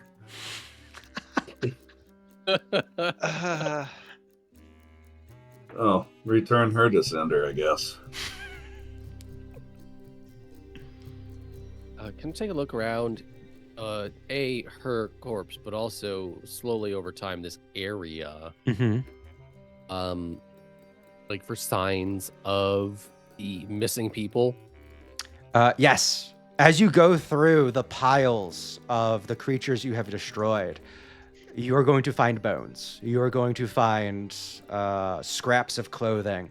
It seems that she has been using them as the base level for her tapestry of revenge. They seem to have been needed for her creations to be made and to function. As you go through, you also find little keepsakes. You'll find tarnished wedding rings, lockets, bracelets, as you begin to find evidence of who these people were.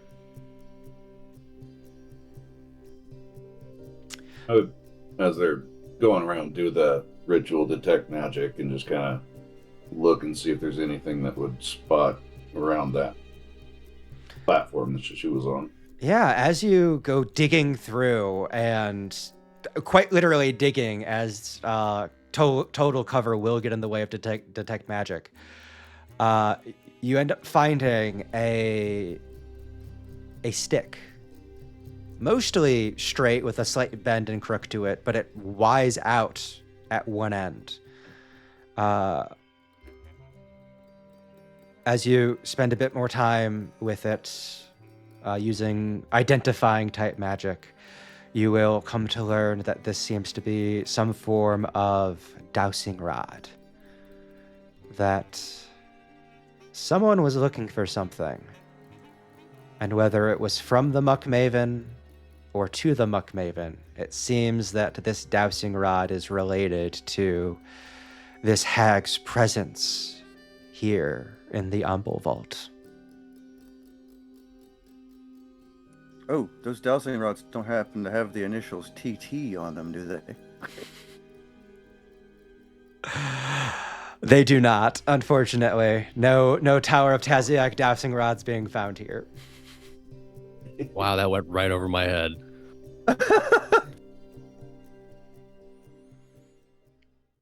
As you lot find the remains of those who have been taken by the Muck Maven, you find a clue as to how she had gotten here.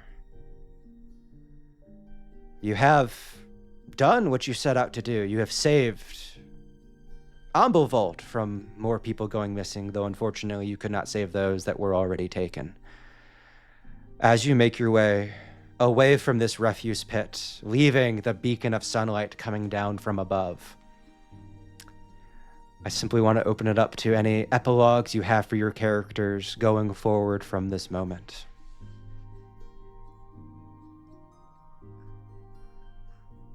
I'm going to find the nearest inn and take a bath. Yes, and specifically at the inn, not down here in the interminably slightly polluted waters of the Umble Vault. Yes, specifically at the inn up in the city. Okay. Wow. You act like it's not the greatest place in the world down here. I'm gonna wild shape into a fish and go take a nap in the water. Fantastic. Granos will continue helping the sick and volunteering with his friend down here.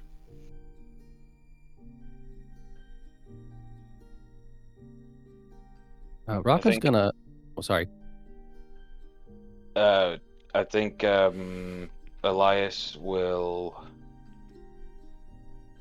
is going to attempt to infiltrate the Stillblade sheath. See if he can dismantle it from the inside. Fantastic. And then Rocco, our pest control specialist. Well, he's not a specialist. I mean, he thinks he is, but he's going to take some time and incorporate. Maybe get a hire. And actually start taking care of problems down here. But in this final scene, I'll probably use like animal friendship and like bee sense and like find where Guppy just swam off to. Like, hey, you live down here. You're animal related. Want a job?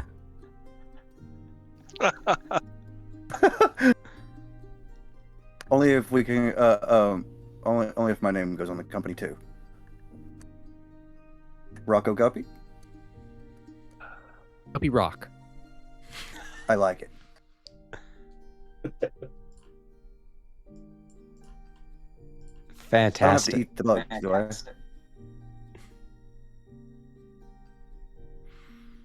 What was that? I don't have to eat the bugs, do I? I'm fishy right now. No, you don't have to eat the bugs. If you want to, you can.